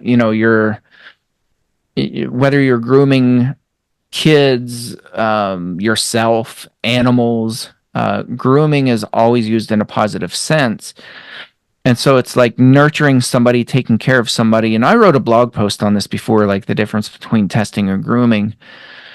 And I'm not saying that grooming doesn't take place, because it does, but we hear things like this where they're like, "Oh my goodness, like they groomed the whole community to trust them." No, they didn't. The community trusted them because they're a preacher or they're a police officer or they're, whatever, like, or because we're human by nature and we just kind of naturally trust people we know. Yeah. We don't have to be groomed into trusting people. Yeah. So, I'm not a huge fan of the grooming term, even though it does take place at some levels, but it's like this notion that it could take months or even years to groom people for abuse. And I'm like, that's not how it works, though. So I prefer the term testing, because testing is where it's quick. It's what magicians do. Like, does a magician groom their audience into being deceived? Or when they call somebody up on stage as a volunteer, did they sit there and groom them for, 6 months into believing that, they're going to pull some Houdini act? No, they do a quick test of the person. And the people they pull on stage, it's not like they just pick anybody out of the audience. They do these real quick, super quick tests. And they find out who the most vulnerable people are, whether they're motivated by straight stage fright or they're just kind of gullible people to begin with. Like, they have a series of benign tests, and they can tell, instantly who the best person is to pull on stage. And a good example of this, it's a video that I show in my trainings, but it's you can look it up yourself. But it's Apollo Robbins, and it's a TEDx talk that he did. He's a pickpocket, and he walks into the audience, and it is so phenomenal because he talks to 3 different people in a span of less than 60 seconds. And the third person, he's like, "All right, come on up, Joe." And so I show that video, and I'm like, why did he reject the first 2 people? And what was it about Joe that he just said, "Come on up, Joe"? Like, how did he know that the first 2 people weren't a good fit? What were the tests that he did? And I'll let your imaginations go. I'm not going to give the answer here, so you guys can all I'll have to watch that. Go and look. But it's phenomenal. Like, it is absolutely a sight to behold. Wow. And I know the answer to it, but I had to literally watch the video about 100 times before I saw it. But that's testing, right? And they'll test a child. They'll touch a child as they're talking to a parent, because they have to test the parents too. And so they'll give a benign touch on the shoulder or whatever, like put their arm around a kid and pull them in for this tight hug as they're talking to the parents. And they're seeing, like, they're feeling, is there resistance from the kid? Are the parents' eyes watching my hand? They start getting real handsy and their hand is all over the place. It's constantly moving. Are the parents watching my hand, or can I hold their spotlight of attention? So that's testing, and they'll test both victims and adults, potential victims and adults. And a lot of those tests are really benign. So I watch for those things, like, and they test them in their words. Hey, I even take I take this kid and bathe him on the way to school. That was a test. Yeah. To see how somebody responds. Putting pictures of these kids online and saying, "Oh my goodness, like, look at my little sweetie sitting in my lap." That's a test to see how people respond. So those things are really important. I remember hearing, talking about Larry Nassar, the physician for the U.S. Olympic, I think girls gymnastics team. I want to say he had sexually molested hundreds of girls. Yes, correct. And I want to say that almost all of his crimes were done right in front of the parents. That is correct. And there are, I do this in my trainings too. Like I show, interviews with some of the parents who were in the room, because there was like national outcry. People were like, you worship sports so much that you watched this man abuse your kids in the same room, and now all of a sudden you're the parent that is protective and you love your kid, and I'm like, no, they didn't see it. They literally didn't see it. Yeah. And so like my specialty is abuse in plain sight. Like that's what I kind of got into studying abuse in plain sight because of things that my dad was saying about abusing his victims in front of their parents. And I knew that he abused both sisters and his victims in front of us, and we didn't see it. We really didn't see it. Wow. And so I just wanted to know, like, how did he do it? How did he get away with it? And so I had been researching that for about 2 years before the people even knew who Larry Nassar was. And then that came out, and I was like, oh my goodness. And then I saw the public rage at the parents, and I was like, oh my goodness. And then I saw the op-eds that the parents wrote who were in the same room and what they described, and I was like, oh my goodness, See it. Yeah. Unbelievable. Well, Jimmy, this has been awesome. I want to just kind of wrap up by asking you just a couple of quick questions. One of which is, if somebody wants to get in touch with you or wants to get a copy of the predator profiling tool, how would they best go about that? Yeah, so the best way is just through my website. It's just my name, Jimmy Hinton, jimmyhinton.org. Okay. And I actually have I have a training. I have a bunch of free videos, and then I have a training course that is very affordable. And that it's right now it's over 10 hours of content, and Okay. I'm going to continue to add to that. So if you get that course, that's lifetime, and any future videos that I put will not add price to it. So it's like this expanding training, because I want that stuff to be available. A lot of people feel overwhelmed, and they're going to listen to this and be like, oh my goodness, like that was information dump, and now I'm going to be paranoid. Yeah. Yeah. Paranoia only benefits the abuser. Like, we can't afford to be paranoid. So, it kind of takes a deeper dive into like understanding of the mechanics of abusers, and then what we can do as parents and caretakers or whoever, one, to spot it before abuse takes place, and two, what to do about it. I know what the one last question I wanted to ask you, and I didn't prep you for this, so if you don't want to talk about it on here, that's fine. But have you seen actual sex trafficking going on among churches? Like, Yes. not just isolated abusers, but an actual organized sex trafficking rings within churches. Absolutely. And And I think it's not what we think of with trafficking. Trafficking has a whole lot of different definitions and nuances, but in a nutshell, I mean, trafficking is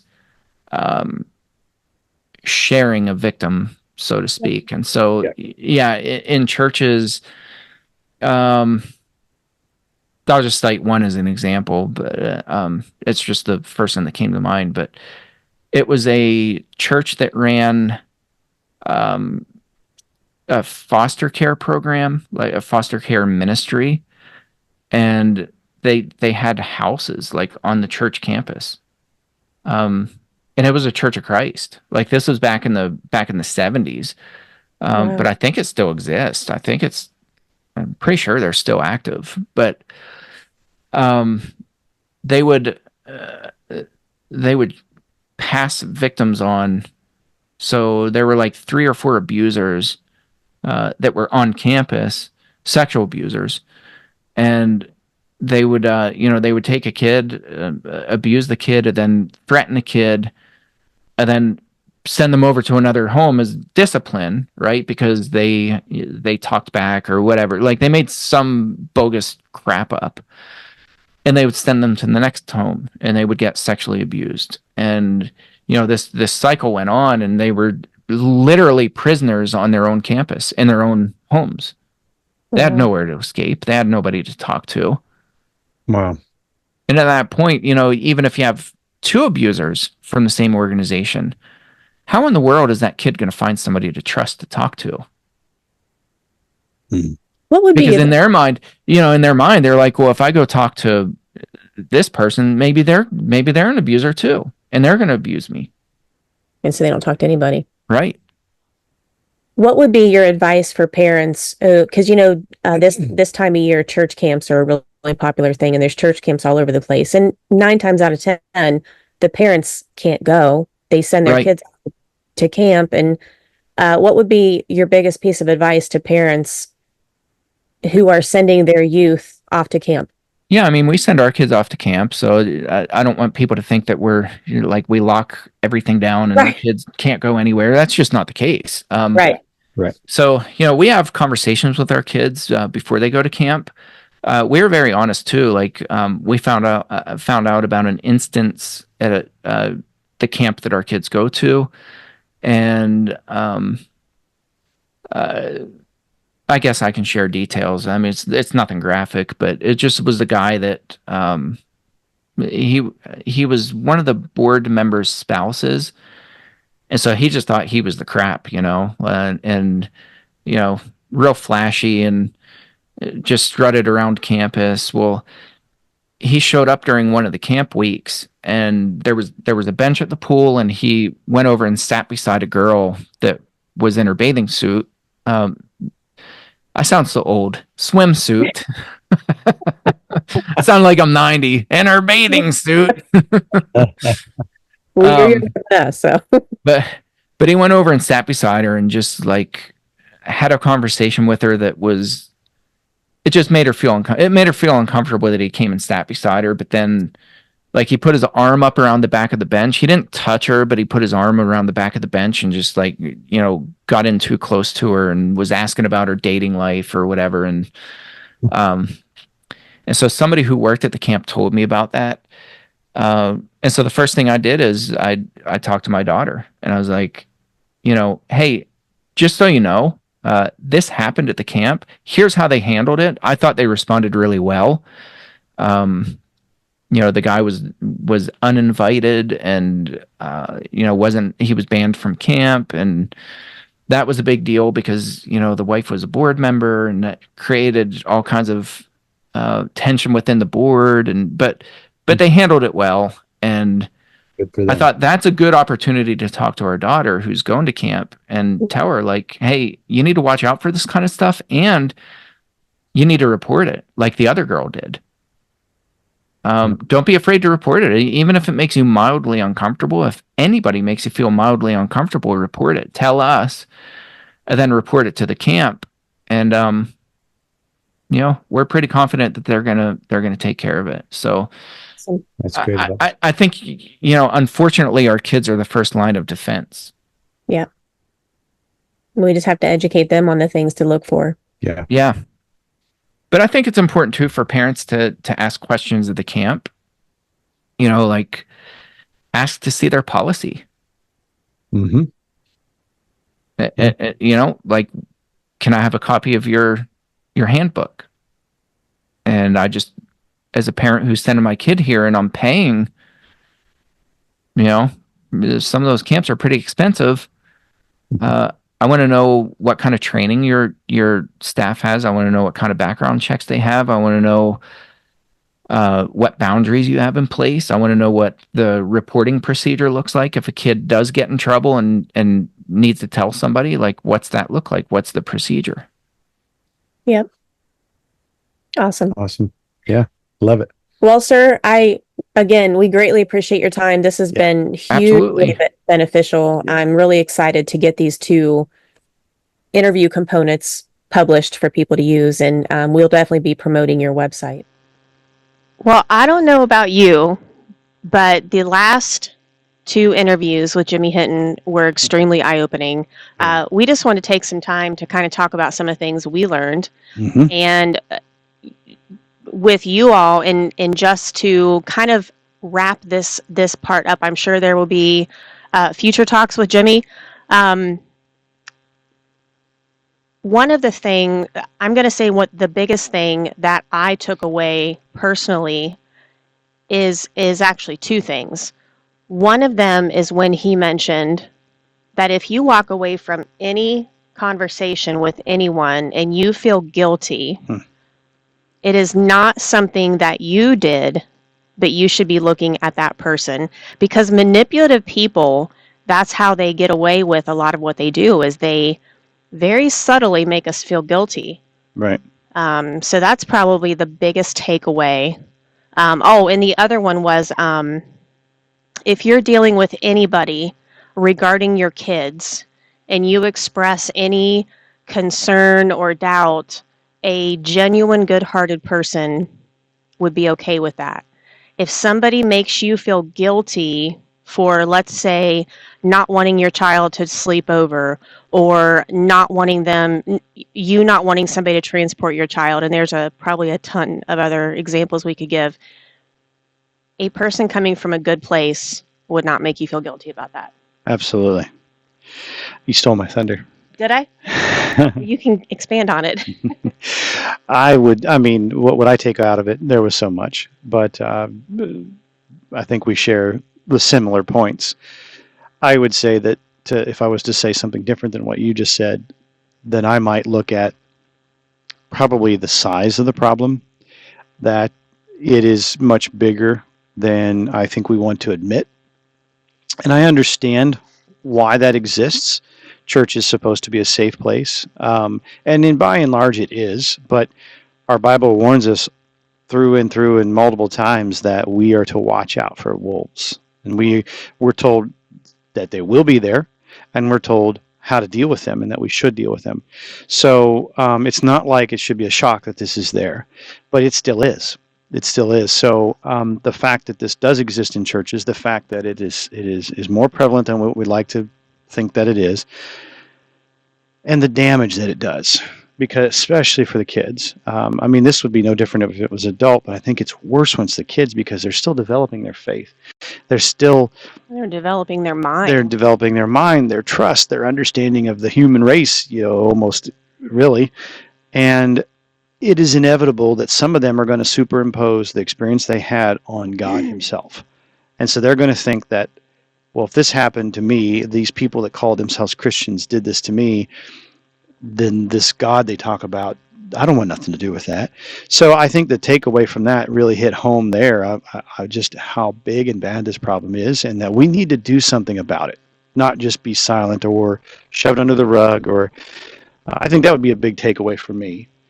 And to expand on the second point, I don't know.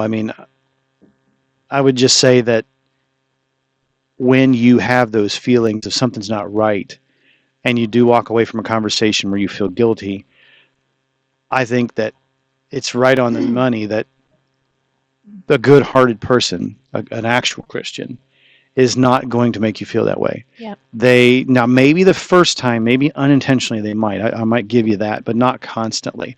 They're going to genuinely feel bad and sorry for what they've done or what they've said or what happened. Or if you have expressed concern and interest, they're going to genuinely want to win your approval and show you, I'm not that person. Yeah. And they're not going to be offended that you have boundaries. A good, solid, Bible-believing person will respect your boundaries. Yeah. And I think that's a huge takeaway, because when they're pushing or they're trying to get you to manipulate you into something else, that's a flag. That's not a person who believes in Christ. Yeah. So Jimmy mentioned the Jerry Sandusky interviews, and I actually went back last night and watched several of them, and there was several of them on YouTube they were each like 2 to 3 minutes apiece, but they were interviewing his main victim, and it was basically the kid that started the whole ball rolling on him.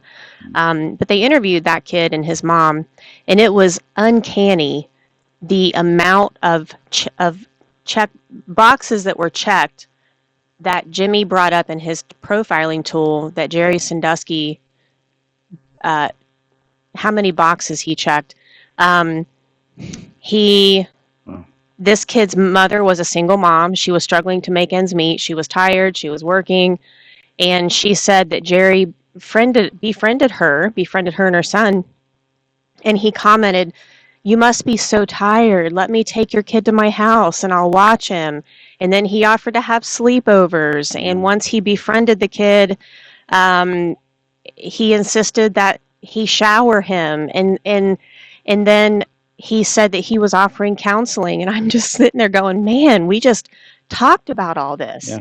And then recently, and you guys have probably heard this in the news, the pastor of Gateway Church in Texas, Robert Morris. He had to step down recently over what he referred to as inappropriate sexual behavior with a young lady in his early 20s. Well, it's come out now that young lady was 12 years old when this started, and he molested her for 4.5 years. I was reading into that, and back then, he would take this girl on car rides by themselves, and when the girl's mother would question it, he would say, "Well, I need to counsel her." Again, they all follow a very predictable pattern. Which I think that's the point that Vicky's making is, and I appreciate that Jimmy even said, I think he said at the very beginning, I'd have to go back and look, but he basically said, not to just think, well, this was my experience with my dad, and that, well, this guy, he's only talking about his dad and his experience. Jimmy's point was, no, I've studied this, I've dug into it, I've interviewed him, and I've looked at other sources, and this tool has been developed, if you will, based on case by case by case by, or I should say case after case after case, and what Vicky, what you just mentioned, demonstrates that there is a pattern that these people follow. Is it going to be the exact same thing for everybody every time? Of course not. But there is a pattern, and that pattern is recognizable. And that is what we're really trying to hammer home. You can see this pattern if you're looking. And I think it would help, because a normal person who's not molesting kids or doing anything ill, they may check a box or two. But if they're not following the patterns, they're probably not one of those people.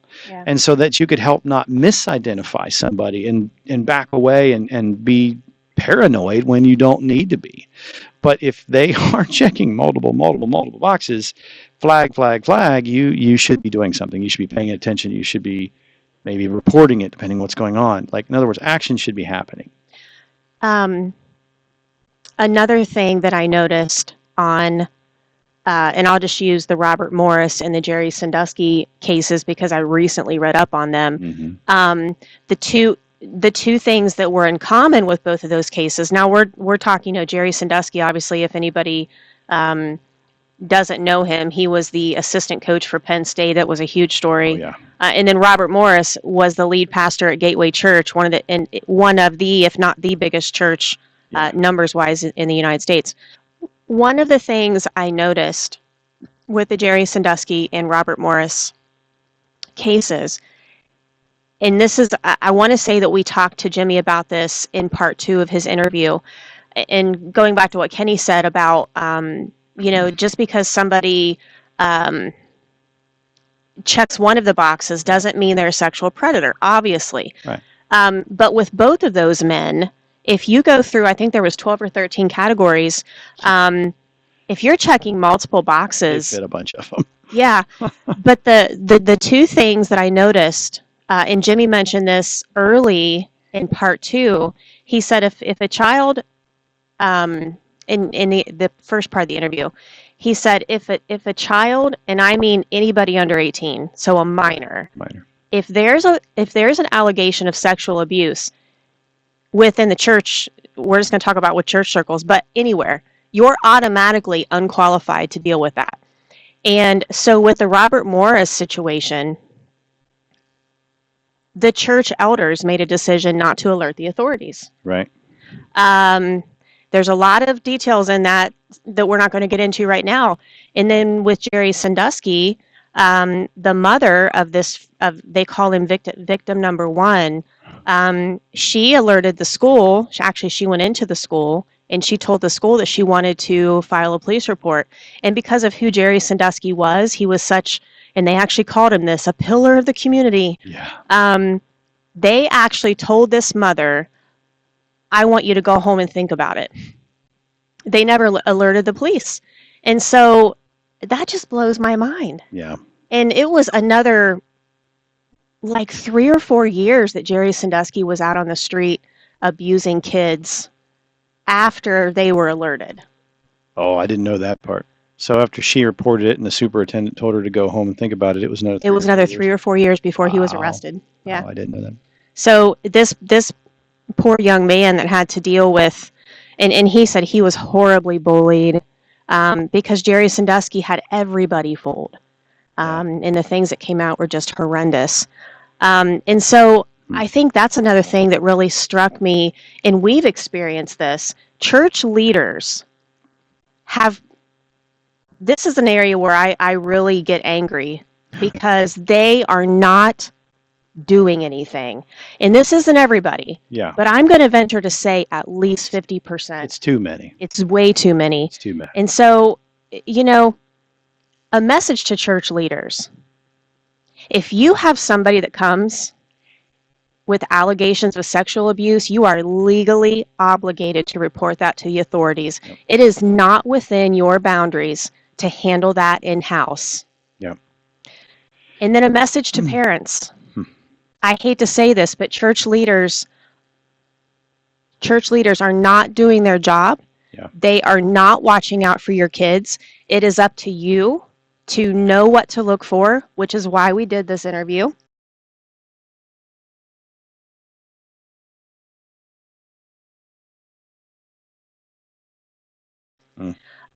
And your kids need to be educated on behavior to watch out for. Yep. This goes way beyond the church, but in this series we are specifically talking about the church. Yep. But man,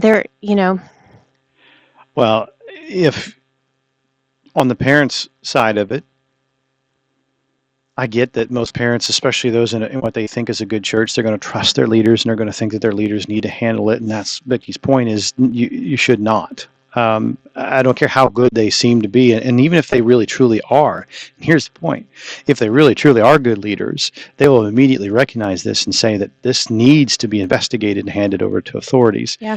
I do appreciate one of the comments that Jimmy made, and that was that I don't recall if it was in our private conversations or in the interview, so I'll say it so that just in case it wasn't in an interview. But he was talking like essentially to the church leaders. And he said, if an allegation comes forward, he said, about all you really need to do is just, is it even plausible? And he wasn't saying that, no, you need to go into this investigation mode and you need to handle in-house. He kind of basically said, just surfacely and verify, is it even possible? Like it could, in other words, would these two people did they know each other? Would they be in contact with each other? Would they have been in the same place? If it's even feasible, then you report it. Yeah. And he said that was about all that you should be doing in terms of weeding it out. Like if, in other words, if somebody wasn't even in this congregation or there's no possible way it could have happened, like you were there when this person's allegations were made and you know that they were in your presence and it's not possible, then, maybe you could weed it out. But if there was a possibility, it was to be handed over to the authorities. And I understand that in the church, we want to be godly people and handle it in-house. But that's a no-no. Mm-mm. It is, unfortunately, it's reality that these people are very smart. They know the system. They are not Christians, so they're not following the same law that you, the Christian, they're imposters. are. Exactly. So you need the authorities, I guess you would say, to handle it. You need the people trained in investigation, trained in recognizing these things. Let them handle it.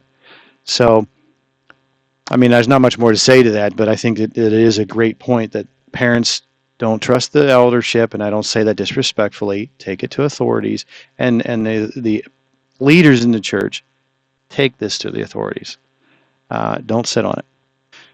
And keep in mind, Kenny and I experienced this. There was a situation where the elders knew that there was a problem and made a conscious decision to ignore it for several years. Right.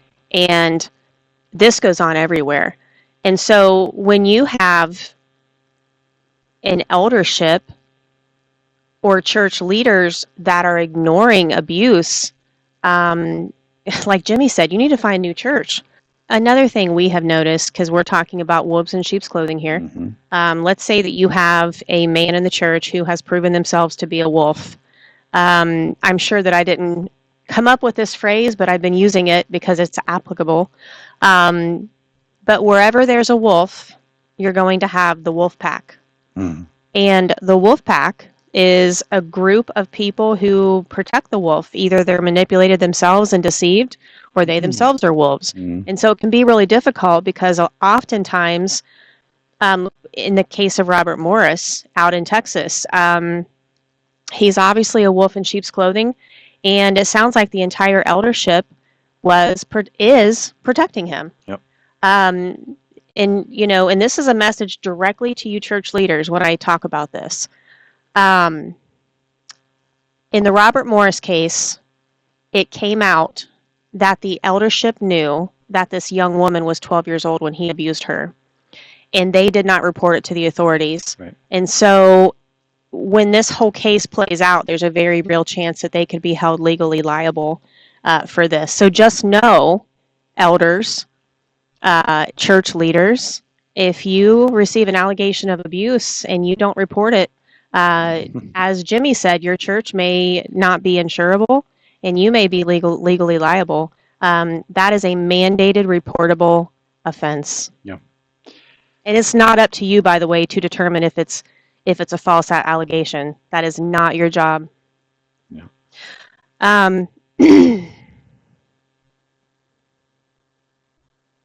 So let's talk for a minute about some of the places we might find these wolves, not just in churches. No, they're out in the world.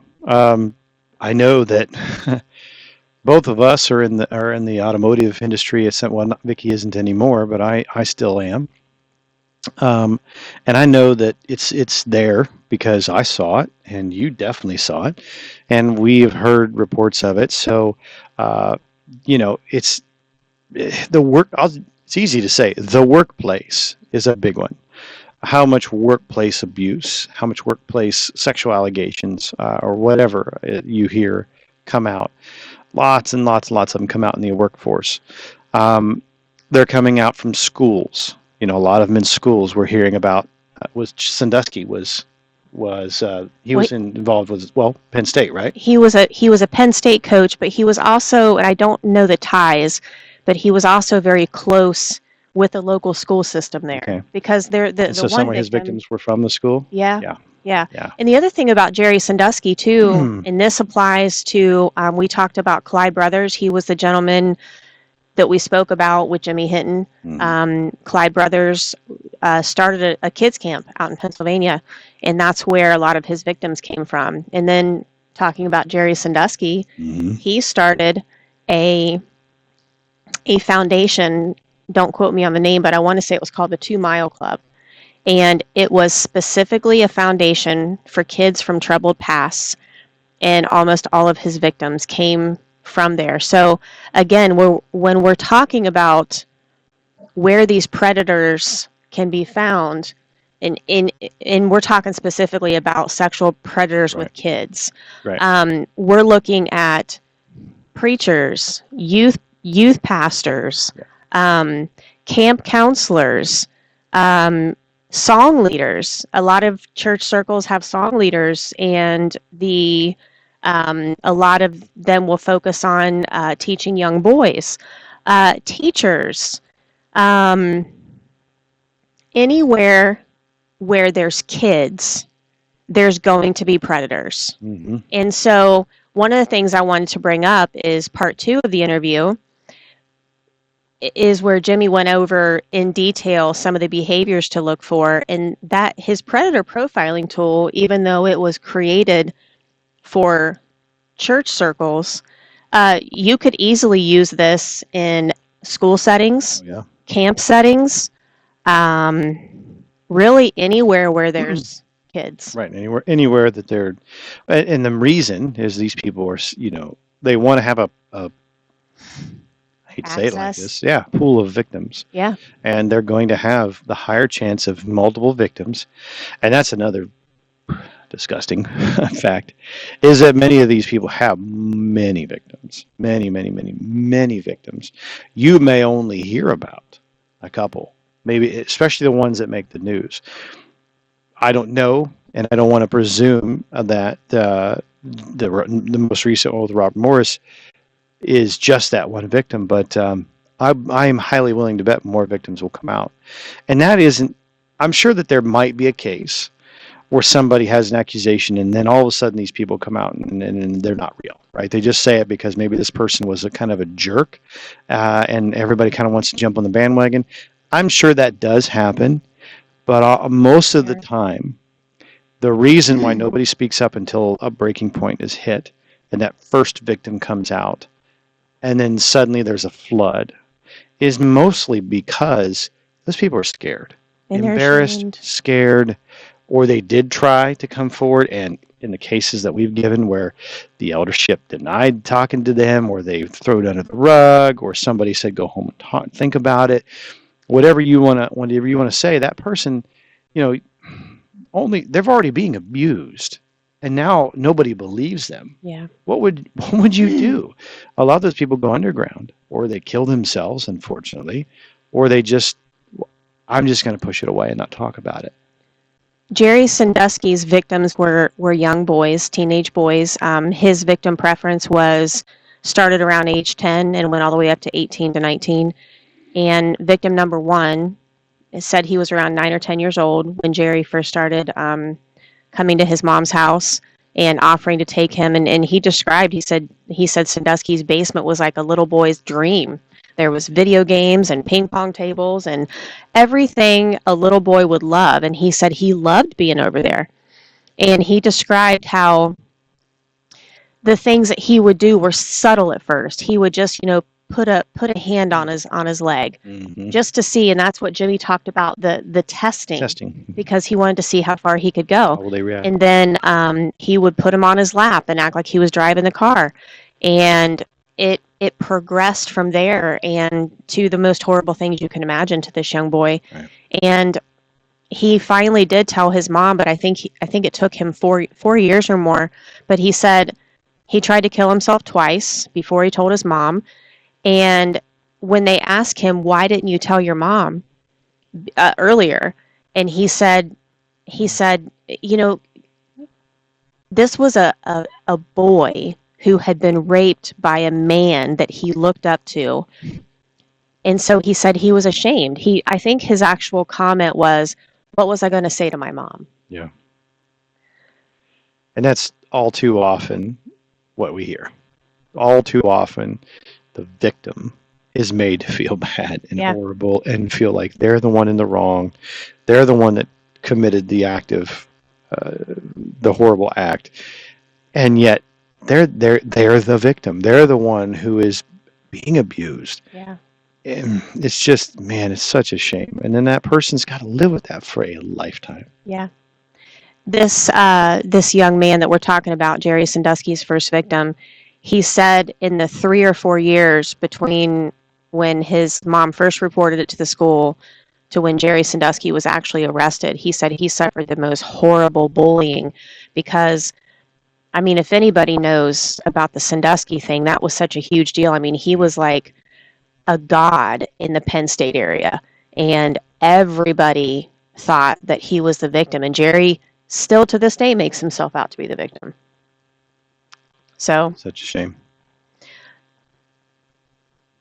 one of the things we want to put out there is if you're watching this and you have suffered sexual abuse of any kind, whether past or current, and you are surrounded by a group that does not believe you, please reach out to us. Yeah. We will try to put you in contact with resources to help. One of the things in my personal research, I have, in the last couple of years, I have researched Ravi, Zacharias, Mike Bickel, Robert Morris recently. There's a gentleman down in the South named John Paul. John Paul Jones. No, I'm just kidding. John Paul Miller, I believe, or his wife's name was Micah Miller. Okay. Not familiar with that one. And then Clyde Brothers, of course, Jimmy's dad, John. But the thing that I noticed listening to Jimmy go through the predator profiling tool is almost every one of those cases, the common denominators were taking car rides alone, sitting kids on their lap, putting them in a counseling position, meaning that one of the excuses given for taking the kids by themselves was that they needed to counsel them. And then sleepovers was a big one. I think every single one, that was a common denominator. So, you know, if in these people are constantly hanging around kids. If you see somebody in your circles, church circles, school circles, camp circles, whatever, and they're always hanging around kids, and they're talking about having sleepovers with kids, and be on the alert. Absolutely. Because that is not normal behavior.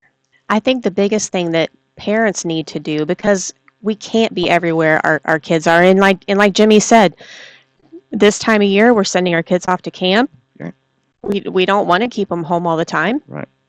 The best thing you can do is educate your kids. Mm-hmm. Have them watch this video, especially part 2, Good. where he talks about what behaviors to look out for.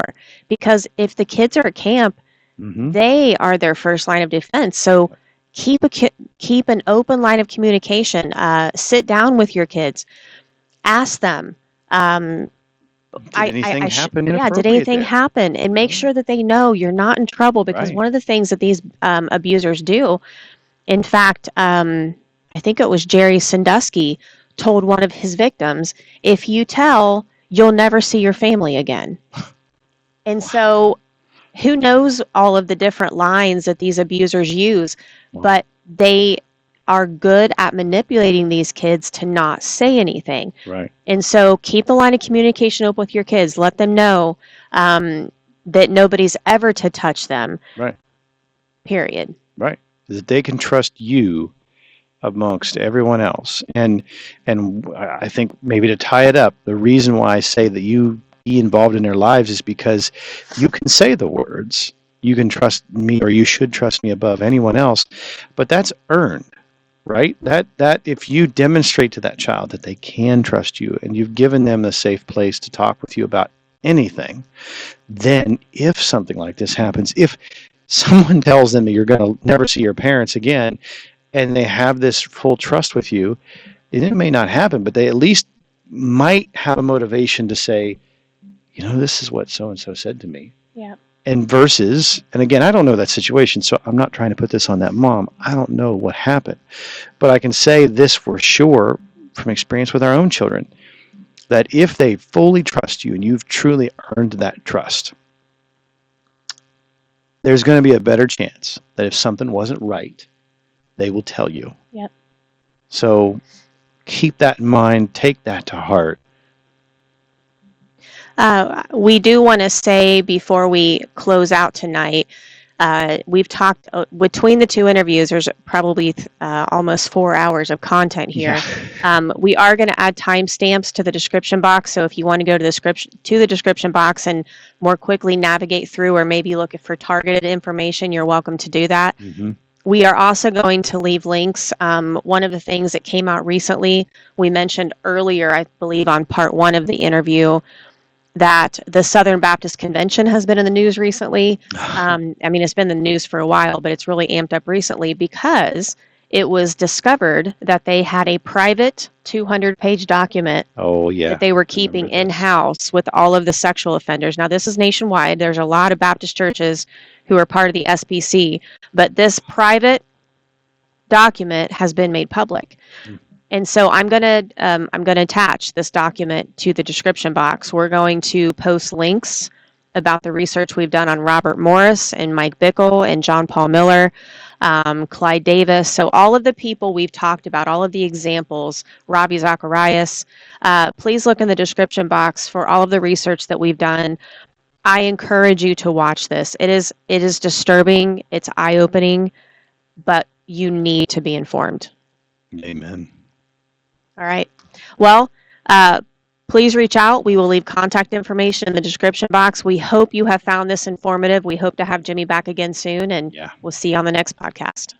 Take care.